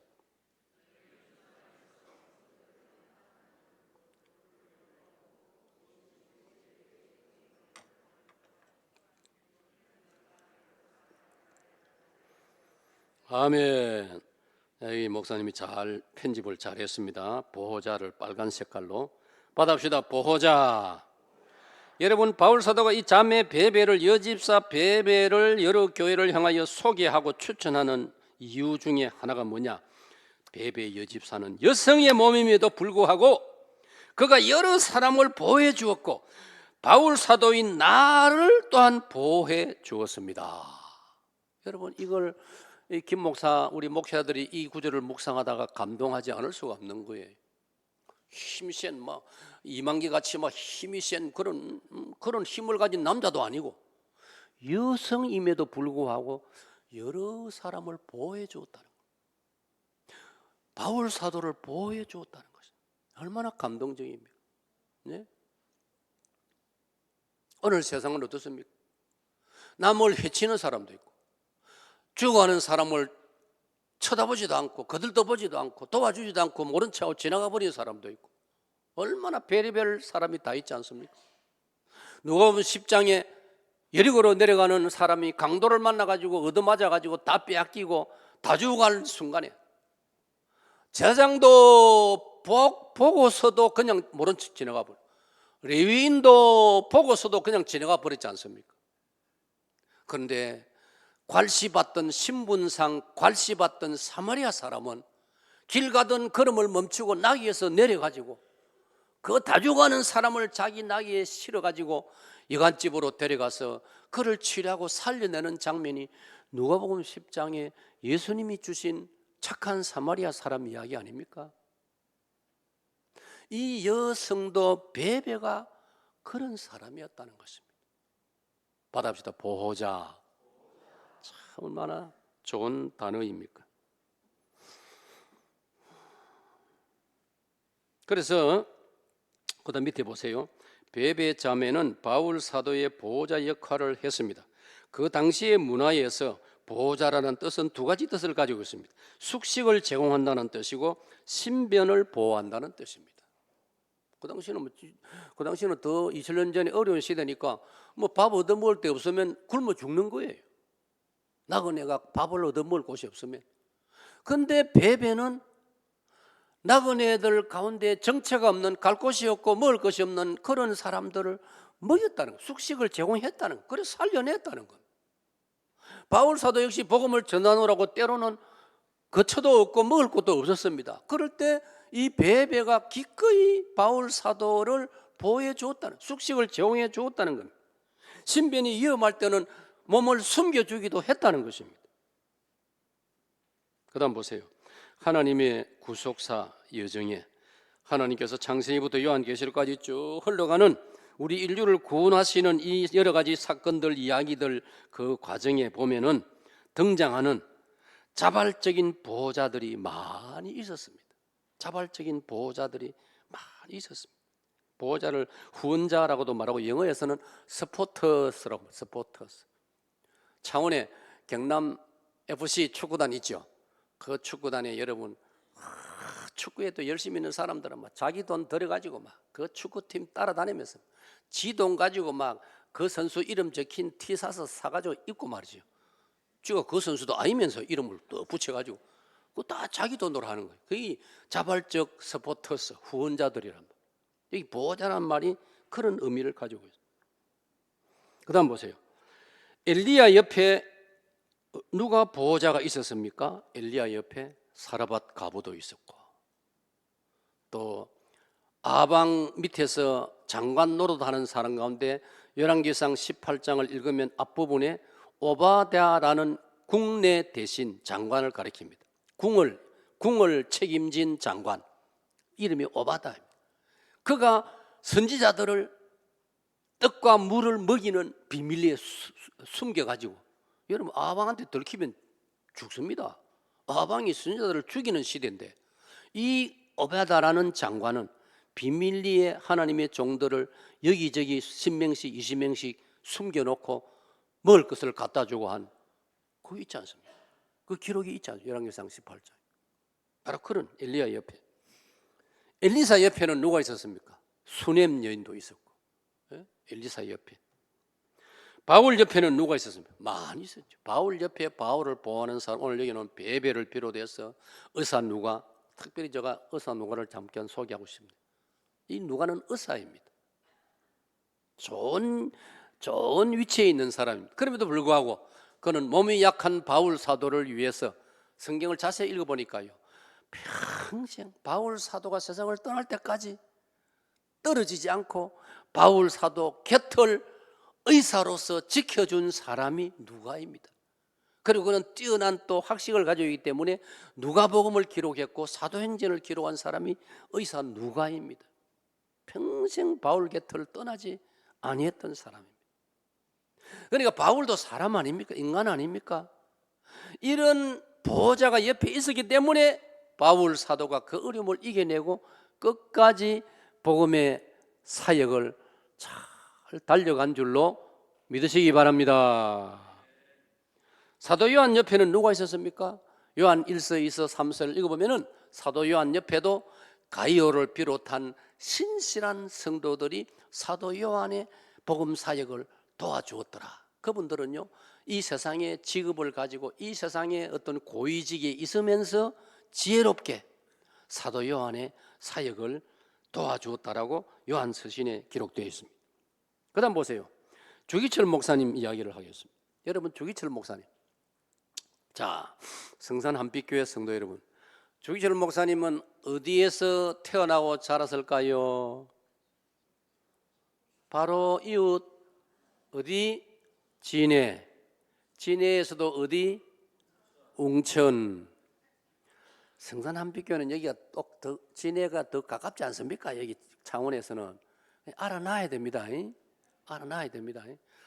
아이고, 견학할 곳이 많네. 내가 어제는 유엔묘지 견학하라 했는데 장로님들, 주기철 목사님 기념관 한번 가보셔야 돼요. 단체로 그 부인들하고 같이. 정 목사님, 근데는 미루면 안 돼요. 막 셰프는 당님에 빼라고. 벌써 다녀왔습니까? 아이고, 잘 하셨습니다. 손양 목사님 기념관도 가야 돼요. 아이고, 그것도 다녀오고. 아이고, 잘하셨습니다. 그 다음에 저 어디고 마산 저 시립면 쪽에 가면 호주, 예, 거기 우리 또 윤희구 목사님이 또 거기 또 만들 때 앞장서고 하시기 때문에 마땅히 그렇습니다. 예. 주기철 목사님이 진해 웅천 출신입니다. 아버님이 주현성 어른이시고 웅천교에서 자라시고 일본에 유학도 하시고, 그 다음에 평안북도 정주에 조만식 장로님이 교장으로 계실 때 학생이었습니다. 그 부모님이 대단하시죠. 생각해 보세요. 진해 웅천에서 외정시대 때 평안북도 정주에까지 공부하러 보냈으니까 참 그 부모님이 대단하시죠. 그래서 이제 주 목사님이 정주 오산학교를 마치고 일본 유학도 하시고 또 연희전문에서도 공부를 하시고, 그리고 마지막으로 평양신학교를 공부하셨습니다. 그리고 목사님이 되셨습니다. 목사님이 되셔가지고 부산에서 가장 대표적인 초량교회에서 목회하시고 마산 문창교회 간곡한 요청과 청명을 받아서 마산 문창교회에 와서 목회를 하시는 중에 평양에, 아까 제가 말씀드렸죠, 당시에는 북한 쪽에 평양 쪽에 굴지의 교회들이 있었습니다. 평양에 이름난 산정현 교회에서, 산정현 교회는 우리 고신의 성도 복음병원에 평생을 계셨던 원장 장기려 박사님의 고향 교회가 평양 산정현 교회입니다. 그 산정현 교회 청명을 받아서 역사책을 읽으면은 자기 교장 선생님이었던 조만식 장로님이 평양 산정현 교회 장로님이신데, 장로님이 직접 그 당시에 완행열차를 타시고, 생각해보세요. 평양서 마산까지 얼마나 오래 걸리겠습니까? 덜커덕 덜커덕 덜커덕 완행열차. 완행열차가 뭔지 아세요? 부산서 서울역까지 12시간 걸리는 게 완행열차입니다. 제가 타봤거든요. 그래서 그 열차를 장로님이 타시고 마산 오셔가지고 주기철 목사님을 설득해서 평양 산정교회로 모시고 왔습니다. 시대가 암울한 시대였습니다. 그 1930년대인데 그때 일본이 일제가 우리 한국 교회를 심하게 이제 본격적으로 박해하기 시작할 때입니다. 그때 평양 산정교회는 이 암울한 시대에 우리들을 진정으로 잘 인도해 주실 영적 지도자가 누굴까를 기도하는 중에 주기철 목사님을 생각한 겁니다. 그래서 모시고 간 것입니다. 목사님 목회를 하시는데 세월이 얼마 지나지 않아 일본이 한국 교회를 조여들기 시작했습니다. 그게 뭐냐? 신사참배를 요구했습니다. 신사는 일본 절간이라는 뜻입니다. 일본 절간에 가서 절을 하라는 겁니다. 그게 신사참배입니다. 잘 알아놓으세요. 신사참배는 뭐 신사 앞에, 젠틀맨 앞에 절하라 그 말이 아닙니다. 일본 절간에 끌고 가가지고 일본 귀신을 자기들 말로 모셔놓은 곳을 향하여 절하라는 겁니다. 그 우리 할 수 없지요. 일본 국민들이 해야 될 걸 왜 우리 한국 사람 보고 하라 합니까? 더군다나 우리 기독교인 보고 하라 합니까? 그러나 사람은 약하기 때문에 우리 한국 국민들은 다 굴복했고, 천주교가 굴복했고, 불교가 굴복했고, 기독교에서도 다른 감리교나 다른 교단 다 굴복했습니다. 마지막 남은 게 장로교였습니다. 장로교는 그래도 좀 빼대가 있거든요. 근데 장로교도 1938년 9월 9일 그때 우리 대한예수교 장로회 27회 총회였습니다. 그 총회가 열린 장소가 평양입니다. 평양의 서문박 교회당이었습니다. 일본 경찰들이 총회가 열리는, 우리로 말하면 예배당 안에 일본 경찰들이 총을 메고 들어왔습니다. 그리고 전부 벽으로 빙 둘러 총 딱 이래 올려 어깨 총 해가지고 경찰들이 쫙 포위해가 있습니다. 여기에서 이제 총회 회의가 열리는 겁니다. 한경도로부터 제주도까지 대표 목사님, 장로님들이 참석해가지고 회의를 합니다. 총회를 합니다. 마치 우리가 신학대학원에서 9월 달에 총회하듯이, 그때도 9월 달입니다. 1938년 9월 9일. 제일 중요한 안건이 많은 어제 중에 안건이 신사 참배 가합니다라는 안이 올라온 거예요. 잘 들어보세요. 전국에 노예들이 있는데 신사 참배해도 문제 없습니다라고 그 안건을 올린 노회가 어느 노예인지 아세요, 여러분? 평안노예였습니다. 평안노예 교회들이 그런 게 아니죠. 지도자들이죠. 목사님, 장로님들이. 지도자의 책임이 큰 겁니다. 그래서 아무나 지도자가 되면 안 되는 거예요. 대한민국도 아무나 지도자가 되면 안 되는 거예요. 오히려 일반 교인들 가운데는 믿음을 지키는데 지도자들이, 그것도 평안도의 지도자들이, 목사님, 장로님들이 신사 참배해도 괜찮습니다라는 안을 올린 거예요. 그러니까 총회 전체 전국에서 모인 자리에서 결정을 하면 이제 통과가 되는 거예요. 자, 보세요. 이 사회단에선 우리로 말하면 강대성, 그 당시에도 예배당에서 하니까 바로 이 자리죠. 그렇다고 여러분 예배당은 아니고 평안도 거기에 사회에 맡은 총회장이 당시 누구냐 하면 이름이 홍택기 목사님. 역시 평양 사람입니다. 참 신기하지 않습니까? 부끄럽고 수치스러운 안건을 결정하는 회의가 평양에서 열렸고, 그 회의를 주도하는 당시 총회장이 평양에 있는 교회 목사 홍택기 목사고, 그리고 그 안건을 올린 노회가 평안노회고. 그런데 말입니다, 여기에 목숨을 내걸고 반대한 노회가 어느 노예일까요? 경남노예란 말이에요. 여러분이 속한 이 경남노예가 목숨을 걸고 반대한 거예요. 그러니까 평안노예와 경남노예 싸움인 거예요. 근데 전국에서 모인 노예들, 목사님, 장로님들은 절대 다수가 평안노예 쪽에 서고 말았습니다. 왜? 경찰들이 협박하고 다 서 있으니까. 그래서 홍택기 목사가 가면 예하시오 하니까 전부 다 지중은 들어가는 목소리로 예 이런 식으로 가결하고 말았습니다. 가결되었음을 공포합니다. 홍택기 목사가 방망이를 가지고 딱 두드리는데 한 분이 회장하고 소리를 질렀습니다. 그분이 누구냐면 저희들이 신학생 때 우리를 가르치셨던 한부선 선교사님. 선교사님을 대표하여 회의 참석한 한부선 선교사님은 아버님이 한유렴 선교사님, 한국에서 태어났습니다. 대학 공부할 때만 미국에 들어가서 공부하고 다시 나와서 평생을 한국에서 활동하십니다. 회장, 왜 아니요를 묻지 않습니까? 당연히 사회하는 사람은 가시면 예 하시오, 그 다음에 부하시면 아니요 하시오까지 물어야 되거든요.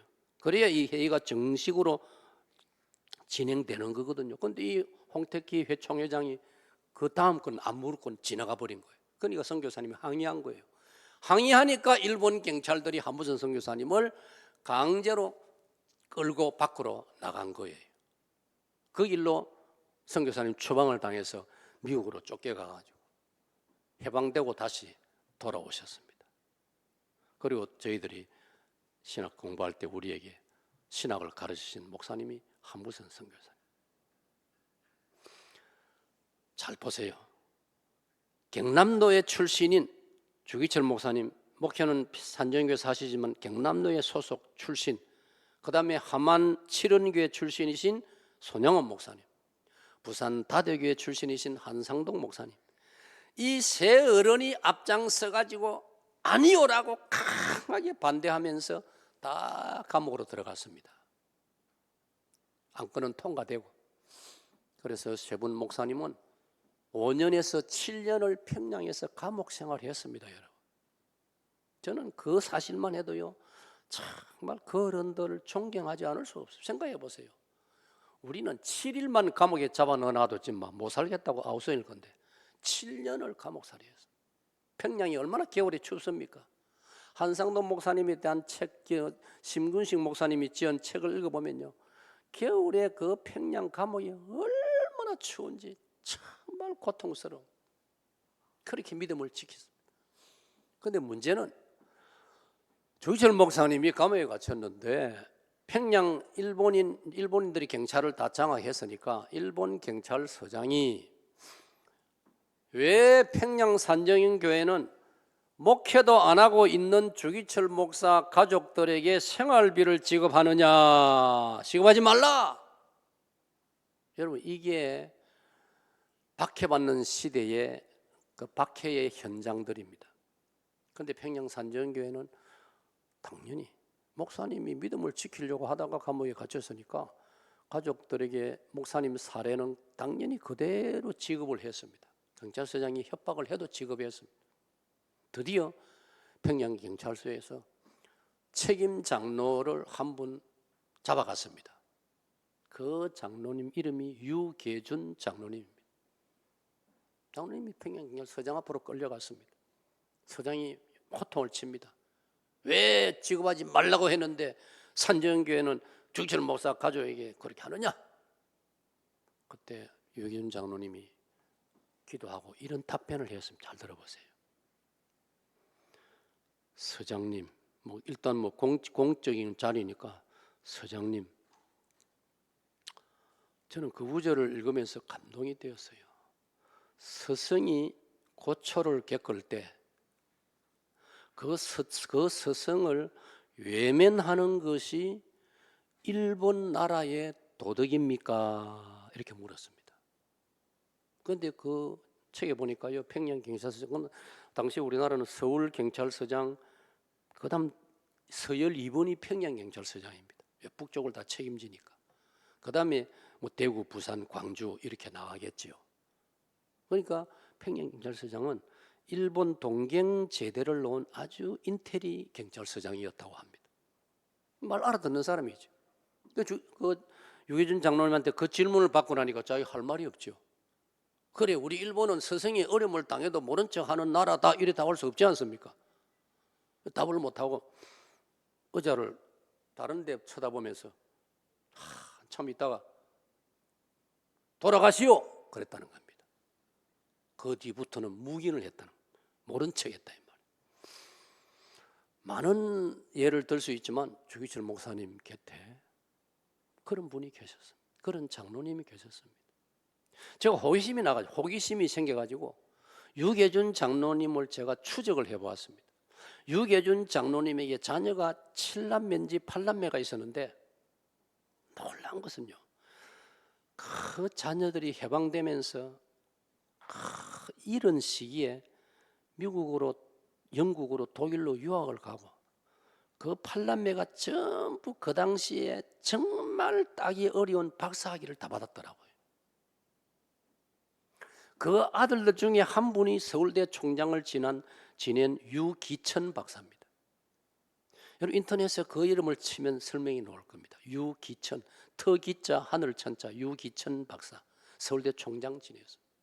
유계준 장로님의 아들입니다.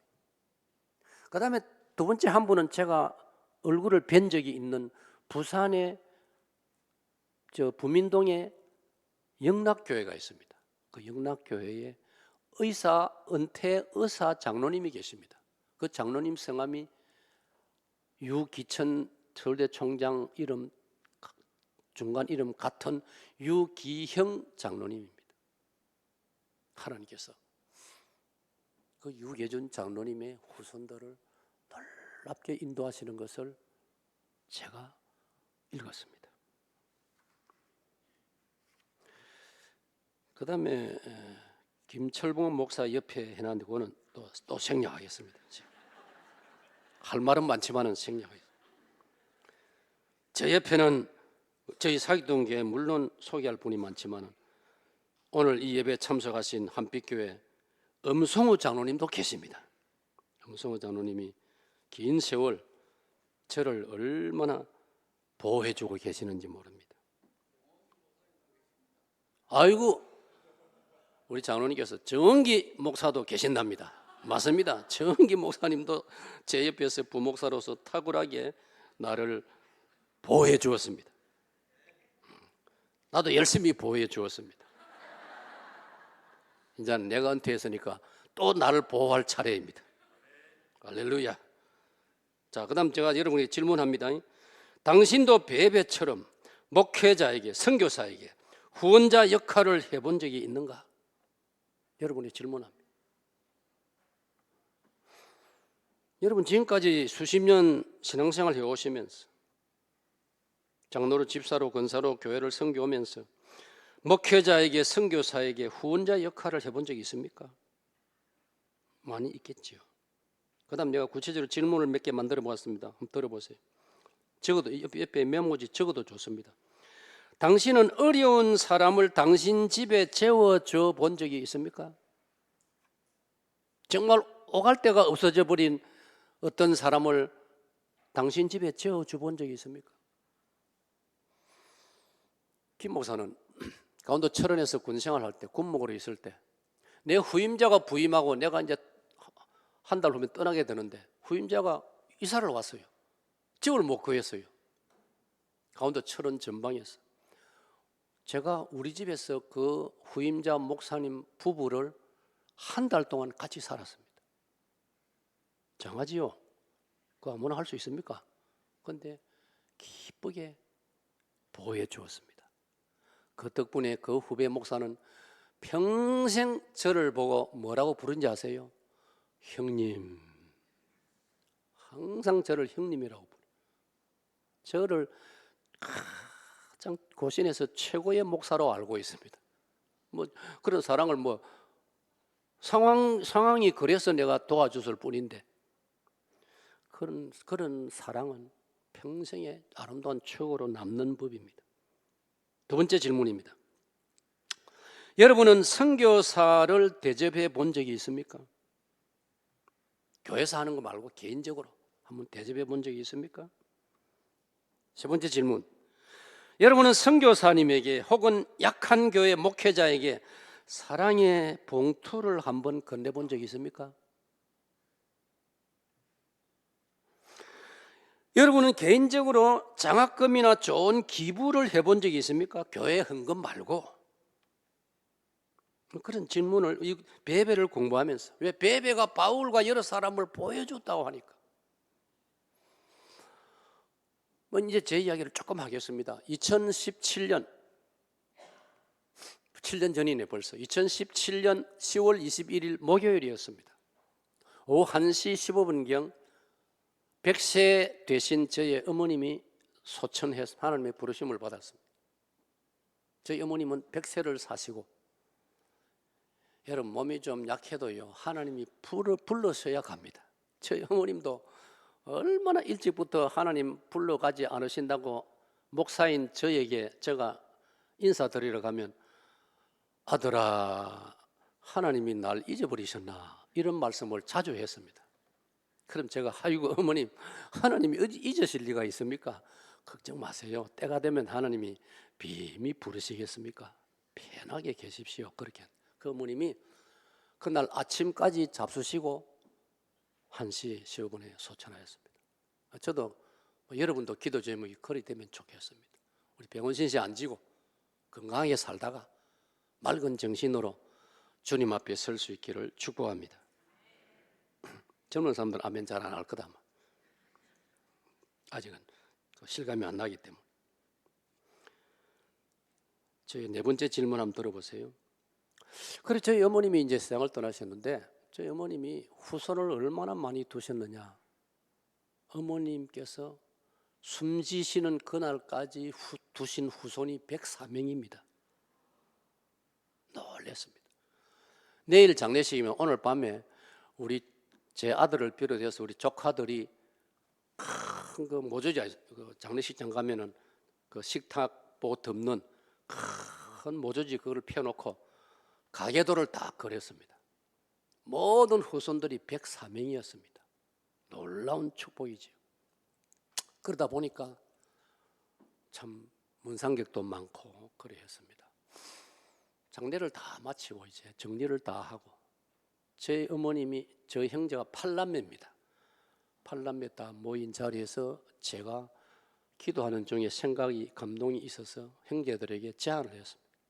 형님 또 동생 여러분들 우리 장례를 다 마쳤는데 조의금이 아직 많이 남았는데 보통 관례는 그렇더라고 형제들이 다 나누어 가지더라고요. 형님 동생들 형님 그리고 아우들 우리 어머님을 생각하면서 이 조의금을 뜻있는데 사용하면 어떻겠습니까? 그리고 그걸 제가 목사니까 저에게 일임해 주시면 어떻겠습니까? 8남매가 모두 한 사람도 이의 없이 그렇게 하도록 결정을 했습니다. 그래서 조의금 나머지 2천만 원을 대전 KPM 우리 고신 선교부에 1,000만 원, 저희 모교 고려신학대학원에 1,000만 원 그렇게 저희 어머님 이름으로 기부를 했습니다. 그때 KPM 본부장이 김종국 선교사, 신대원의 또 신대원장 그 당시에 얼른 이름이 기억이 안 나는데 두 분 다 한결같이 장례식 조의금을 기부금으로 받는 것은 처음인 것 같습니다 하면서 대단히 감동했습니다.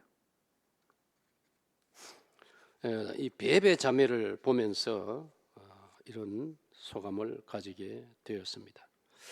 여러분 바울 사도가 구테여 로마서 16장 첫 부분에서 1절 2절에서 나의 보호자가 되어주었던 여성도 베베를 소개하는 것을 볼 때 우리는 마음에 많은 생각거리를 가지게 되는 것입니다. 왜? 바울 사도가 그걸 잊을 수 없더라는 겁니다. 잊혀지지 않더라는 것입니다. 여러분 사랑의 선물을 받은 사람은 평생에 감격해하면서 아름다운 추억으로 믿음의 격려로 간직을 하게 되는 것입니다. 사랑의 선물은 그런 감동을 주는 것입니다. 제가 1977년 12월 성탄절을 준비하려고 강원도 철원 군목으로 있을 때 이야기입니다. 서울 종로의 종로 서적을 비롯해서 장병들에게 성탄절 행사 때 사용할 물품을 구입하러 군종사병을 데리고 왔습니다. 이제 외출을 나왔습니다. 외출을 나온 김에 77년도니까 뭐 50년 전의 이야기죠. 인사할 선배가 계셔가지고 서대문에 계시던 서대문 서문교회를 담임하시는 제 고향 선배이기도 하기 때문에 김만우 목사님에게 안부 전화를 인사 전화를 드렸습니다. 목사님 제가 출장을 나왔습니다. 성탄절 준비하러 와서 전화로라도 인사드리고 제가 부대로 돌아가겠습니다 라고 전화를 드리니 목사님 말씀이 김 목사요 아무리 바빠도 그 이제 종로서 서대문 가까우니까 잠시 교회 들렀다 가시오. 갔습니다. 목사님 말씀에 순종해서. 1977년 12월 달인데 목사님이 봉투를 하나 저에게 주시면서 김 목사, 이것은 사모님과 아이들을 위해서 선물하세요. 꼭 그렇게 하세요 하고 주셨습니다. 50년 전에 10만 원이면 제법 큰 용돈이죠. 그게 잊혀지지 않는 거예요. 잊혀지지 않는 거예요. 그래서 세월이 지나가지고 제가 사익동교회 담임 목사로 있는데 김만호 목사님이 미국의 우리 고신총회를 대표해서 본국총회 참석하러 오신다는 소식을 듣고 연락을 해서 저희 교회에서 모시고 3박 4일 주말 부흥회를 강사로 모시고 그때의 제가 받은 사랑을 이렇게 보답하려고 했던 적이 있습니다. 여러분, 사랑의 선물은 평생의 감격으로 남는 것입니다. 1972년 목포에 목포 무안군이 있지 않습니까? 목포 무안에 우리 고신의 매곡교회라고 시골의 교회가 하나 있습니다. 거기에 제 동기생이 담임으로 전도사로 우리 신학생 시절인데 섬기고 있었습니다. 그 전도사님께서 저를 초청해서 여름 성경학교를 좀 해달라.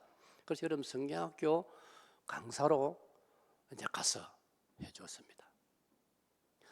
그 목사님의 그 당시 따님이 조그만 꼬마인데 따님이 목사님이 무한 이제 읍내로 바람 쐬러 가자 해서 나갔는데 제가 그 꼬마를 신발 가게로 데려가 가지고 예쁜 꽃신을 내가 선물해 주었습니다.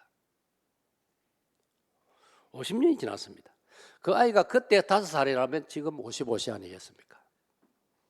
그 따님, 어제도 우리 동기생 모임을 했는데 그 목사님이 절 보고 김 목사요, 내 딸아이가 지금도 날 만나면 그때 김 목사의 꽃신 이야기를 지금도 합니다.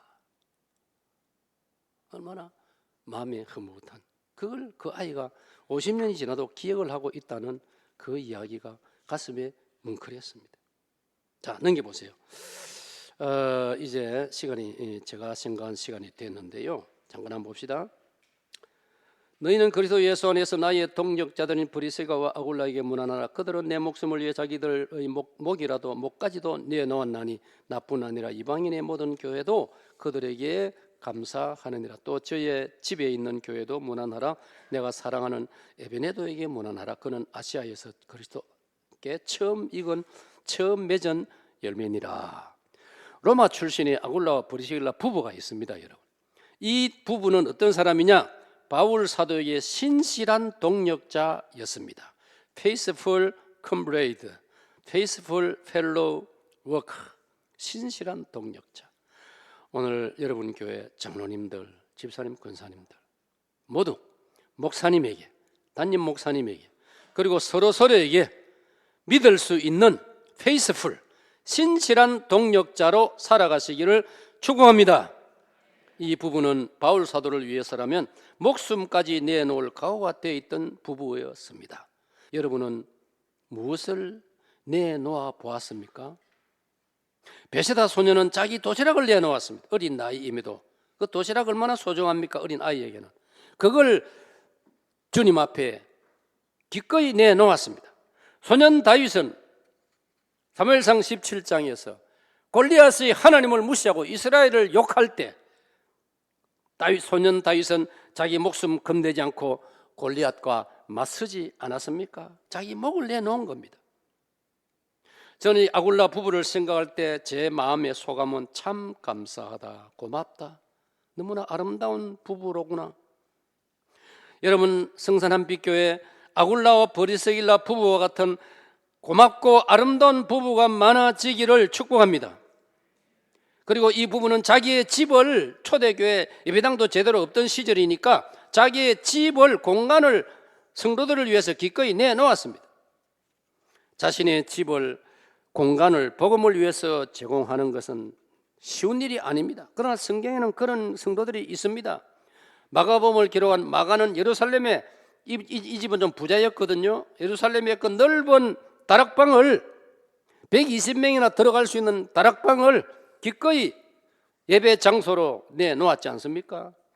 고넬료도 자기 집에서 베드로 사도를 초청해서 부흥회를 열었습니다. 사도행전 10장. 루디아도 자기 집에서 사도 바울을 초청해서 사람들을 모아놓고 복음을 전하게 하였습니다. 사도행전 16장. 가이오는 요한 2서를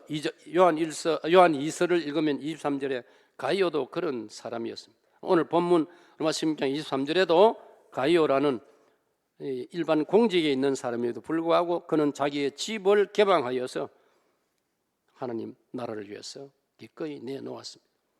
요즘 시대는 자기의 집을 공간을 제공하기 꺼려하는 시대 풍조이지요.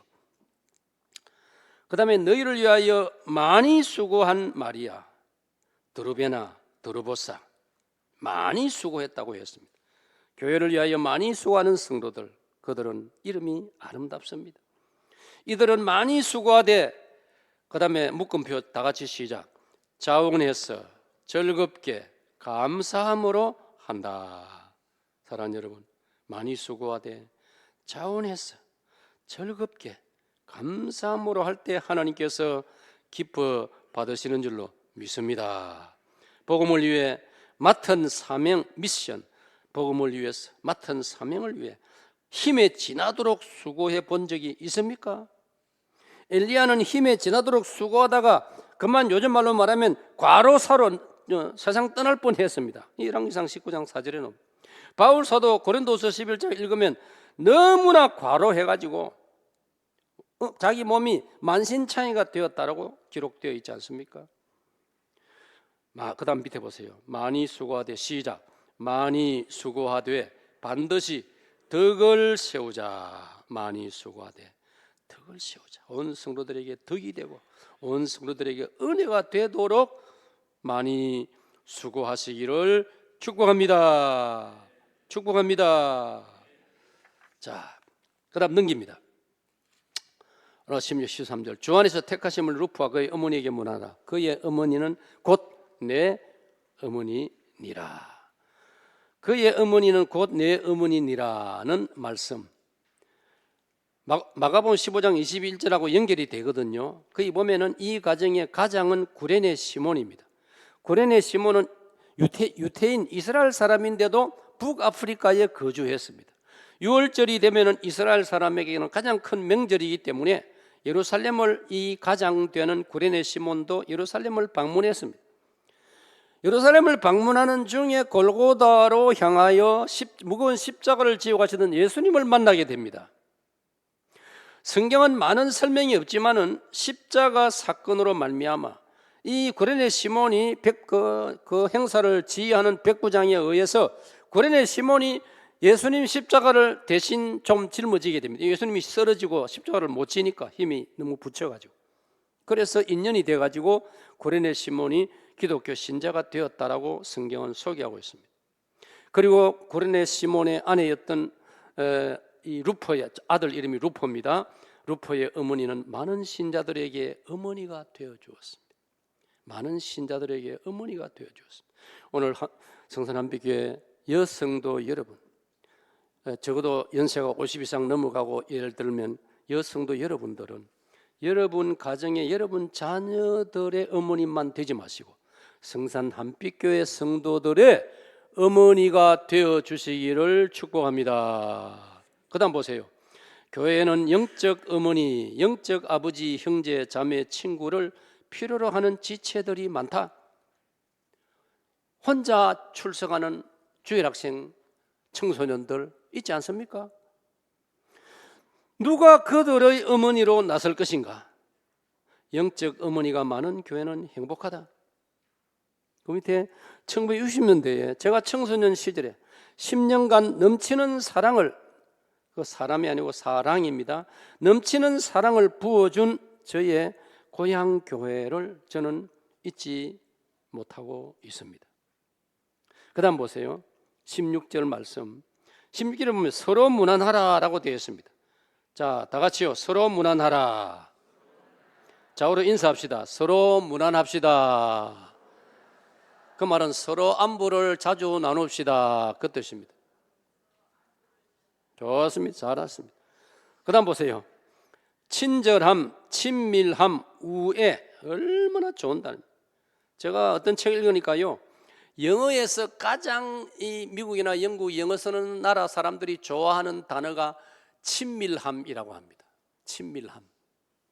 친밀함, 이게 영어 단어로는 intimacy입니다. intimacy, I-N-T-I-M-A-C-Y, intimacy.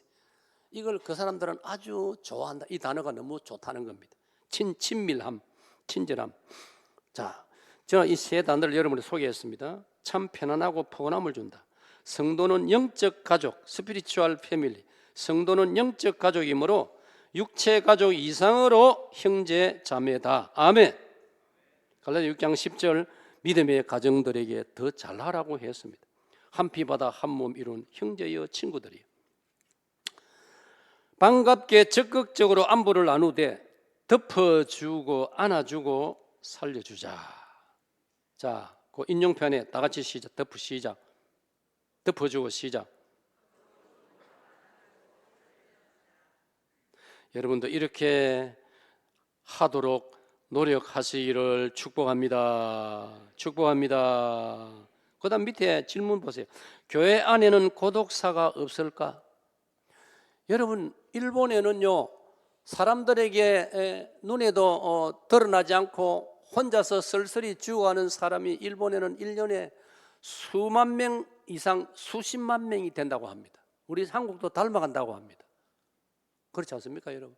그런데 만약 성산 한빛교회에 분명히 적을 둔 성도 중에 고독사 일이 일어난다면 여러분 체면이 이게 말이 되겠습니까? 그 이유가 뭘까요? 평소에 안부를 안 나누니까, 평소에 신방을 안 하니까. 우리 교회는요 2중 3중으로 연락망이 되어 있습니다. 교역자들이 교구를 맡아서 연락망이 되어 있습니다. 구역장들이 다 연락망이 되어 있습니다. 남녀 전도회가 다 연락망이 되어 있습니다. 그러므로 교회에서는 고독사가 나면 안 됩니다.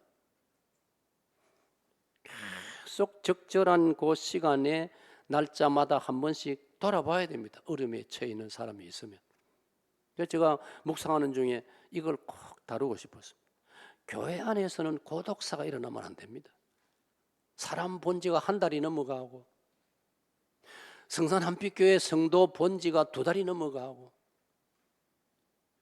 목회자 본 지가, 교구를 책임진 지도 장로님을 만나본 지가 3달, 5달이 넘어가고, 그러다가 돌보는 사람 없어서 세상 떠나버렸다. 그게 고독사입니다. 교회 안에서는 이런 일이 나면 이거는 부끄러운 일입니다. 주님이 슬퍼하실 일입니다. 그러므로 2중, 3중, 4중으로 되어 있는 이 모든 우리 이 서로 안부 나누는 이 연락망을 우리는 아주 적극적으로 활발하게 가동해야 할 줄로 믿습니다. 믿습니다. 그 다음 보세요. 마태복음 17, 18절에 요거는 좀 이제 바울 사도가 주의를 환기시키는 내용. 17절, 18절, 자, 다 같이 읽으면 시작. 형제들아, 내가 너희를 권하노니 너희가 배운 교훈을 거슬러 분쟁을 일으키거나 거치게 하는 자들을 살피고 그들에게서 떠나라. 이 같은 자들은 우리 주 그리스도를 섬기지 아니하고 다만 자기들의 배만 섬기나니 교활한 말과 아첨하는 말로 순전한 자들의 마음을 미혹하느니라. 상당히 무겁게 다가오는 말씀입니다. 교회도 인간이 모인 곳이기 때문에 우리가 조심하지 않으면 세상 사람과 다를 바 없는 수준 낮은 언행을 처신을 할 수 있는 것이 우리들의 교회입니다. 교회는 천국이 아닙니다. 교회는 완전하지 않습니다. 그렇기 때문에 늘 조심해야 되는 거예요. 자, 그 다음 제가 이 설명을 붙인 거 한번 보세요. 아름답고 성숙한 신자는 이단, 거짓 무리의 변장, 유혹, 선동, 접근을 분별한다, 차단한다. 딱 끊는단 말입니다. 교회의 지도를 신뢰하고 따른다. 교회의 지도를 신뢰하고 따르는 성도들 되시기를 축복합니다. 그러므로 우리 교회는, 지상교회는 당회가 필요하고 노회가 필요하고 총회가 필요한 것입니다. 할렐루야. 저도 젊은 시절에는 이 중요성을 크게는 못 느꼈어요. 당회, 노회, 총회. 그러나 제가 단임 목회해 가면서 당회가 얼마나 중요하며 노회가 교회를 보호하고 총회가 있기 때문에 허튼 소리 함부로 못하고, 가끔 보면 총회 안에 어떤 목사가, 때로는 심지어 신학교의 어떤 교수가 엉뚱한 말을 찌꺼리고 말도 안 되는 어떤 주장을 하고, 그럴 때 총회가 있기 때문에 그걸 조사하고 살피고 경고하고 책망할 수 있는 거예요. 총회에 노예가 없으면 누가 나서서 그걸 할 겁니까? 개인이 나서서 하면 네가 뭔데 날 간섭하나 이럴 거 아닙니까? 그런데 당회, 노예, 총회가 있기 때문에 질서를 세우고 잘못될 때 바로 발견하고 지도할 수가 있는 거예요. 그래서 성경은 감독자들에게 순종하고 복종하라, 그렇게 말씀하고 있는 거예요. 자, 그 다음 보세요. 슬프게도 우리나라에 이단이 많다. 왜? 한국 민족의 약점이 뭐라고요? 저는 이 사실이 너무 슬퍼요. 우리 한국 사람은 귀가 왜 그래 얇은지. 이 지구상에서 사기꾼이 가장 많이 설치는 나라가 어느 나라? 대한민국입니다. 터졌다 하면 수백억, 수천억. 어떻게 거기에 말려 들어갑니까?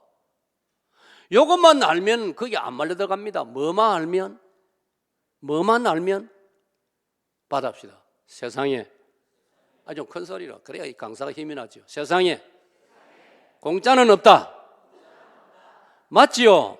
이것만 딱 붙들면 왜 남에게 사기 당하겠습니까? 사기 당하는 사람은 대부분이 공짜로 덕 보려고 하다가 지가 사기 당한단 말이에요. 아예 우리는 성경이 시편 128편에 네 손이 수고한 대로 먹어라. 수고하고 뭘 얻을 생각 안 하고 그냥 손 안 대고 코 푼다는 말처럼 내가 어쩌든지 여행을 팔아가지고 이득을 많이 얻으려고 거기에 끼어들었다가 사기 행각이 드러나는 일들이 끊임없이 우리 사회에 일어나고 있지 않습니까? 그게 돈 문제뿐입니까? 이단이 일어나가지고 속삭이고 거짓말로 선동하고, 정치꾼들 중에 거짓말로 선동하고, 얼마나 우리 한국 사람이 이 귀가 얇아가지고 잘 넘어가는지 모르겠어요. 참 저는 이해가 안 돼요. 왜 이해가 안 되냐면 들어보세요. 지구상에 유럽의 오스트리아 또 노르웨이 이런 데서요, 우리 지구상의 각 나라 한 220개 나라가 되는데 각 나라의 평균 국민들의 평균 지능 조사를 했어요. 참 그분들도 뭐 할 일이 없는지 하여튼 또 하기는 해야 되겠죠. 각 나라 국민 평균 지능 조사를 했어요. 어느 나라가 1등일까요? 놀랍게도 대한민국이 1등입니다. 2등이 베트남입니다. 베트남 사람들 머리 좋습니다. 우리 한국에 와 있는 그 일하러 왔거나 또 국제 결혼할 때 베트남 여성하고 결혼한 게 성공률이 제일 높습니다. 그 중에서도 베트남 사람들이 머리가 좋습니다. 왜? 베트남은 유교 문화고 문화가 우리하고 비슷합니다. 어른을 존경하고 그게 베트남 문화거든요.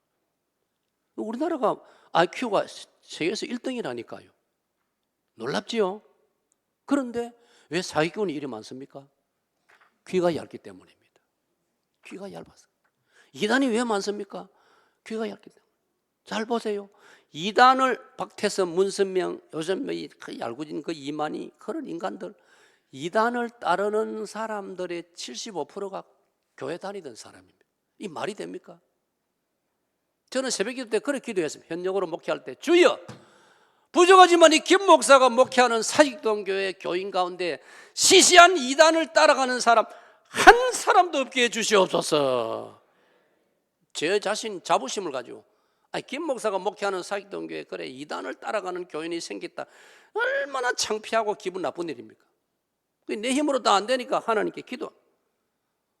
오늘 성산 한빛교회 정말 오늘 이 바울 사도의 염려를 보면서 여러분들은 신중하시고 마음이 깊고 행동이 깊고 그런 교회가 되시기를 축복합니다. 그 다음 그거 보세요. 그 결과, 귀가 얇은 결과 거짓말, 선동, 그 설동이 아니고 선동, 사기, 소문에 매우 취약하다. 우리 한국이 그다음 보세요. 무고. 자, 한자 이 법률 용어입니다. 이유 없이 근거도 없이 남을 고발하는 것, 그걸 무고라 합니다. 무고. 한자 잘 보세요. 영어로는 슬렌더입니다. 슬렌더. 이 번역하면 중상모략입니다. 이게 우리가 일본보다 몇 배 많다고요? 90배가 많습니다. 이거는 우리나라 검찰청에서 통계낸 겁니다. 그러니까 검사들이 진짜로 조사해야 될 조사 못하고 근거도 없는 고발 사건 다루느라고 검사, 경찰 이런 데서 시간 낭비 많이 한다 이 말입니다. 이게 말이 됩니까? 우리가 늘 얕잡아 보고 욕하는 저 일본 사람들이 개인적으로는 우리보다 90배 정직하다 이 말이에요. 얼마나 부끄럽습니까 우리가. 자, 그 다음 사탄과 이단과 사기꾼들, 거짓말하는 사기꾼들, 이들에게는 무서운 종말 심판이 기다린다라고 오늘 본문 20절과 유다서 계시록에 기록되어 있습니다. 자, 마칩니다. 35인의 성도들이 아름다운 청지기로 일관할 수 있었던 것은 첫 번째로 뭐라고요? 주님의 은혜가 너무 감사하고, 주님의 은혜를 생각하니까 아름다운 청지기로 수고할 수 있더라 이 말입니다. 두 번째로 시작, 주님 몸된 교회가 너무 좋았기 때문이다. 주님 몸된 교회를 생각하면 너무 좋아서 교회를 위해서 봉사하되 즐겁게 봉사할 수 있더라 그 말입니다. 자, 밑에 결론으로 이 김 목사 이야기입니다. 저는 교회가 너무 좋았어, 교회가 너무 좋았어. 첫날부터 지금까지 오직 예수님, 오직 성경, 오직 믿음, 오직 은혜, 오직 하나님의 영광을 목표로 나름대로 살아왔고 앞으로도 살고 싶습니다. 여러분의 고백이 되기를 축복합니다. 하나님 감사합니다.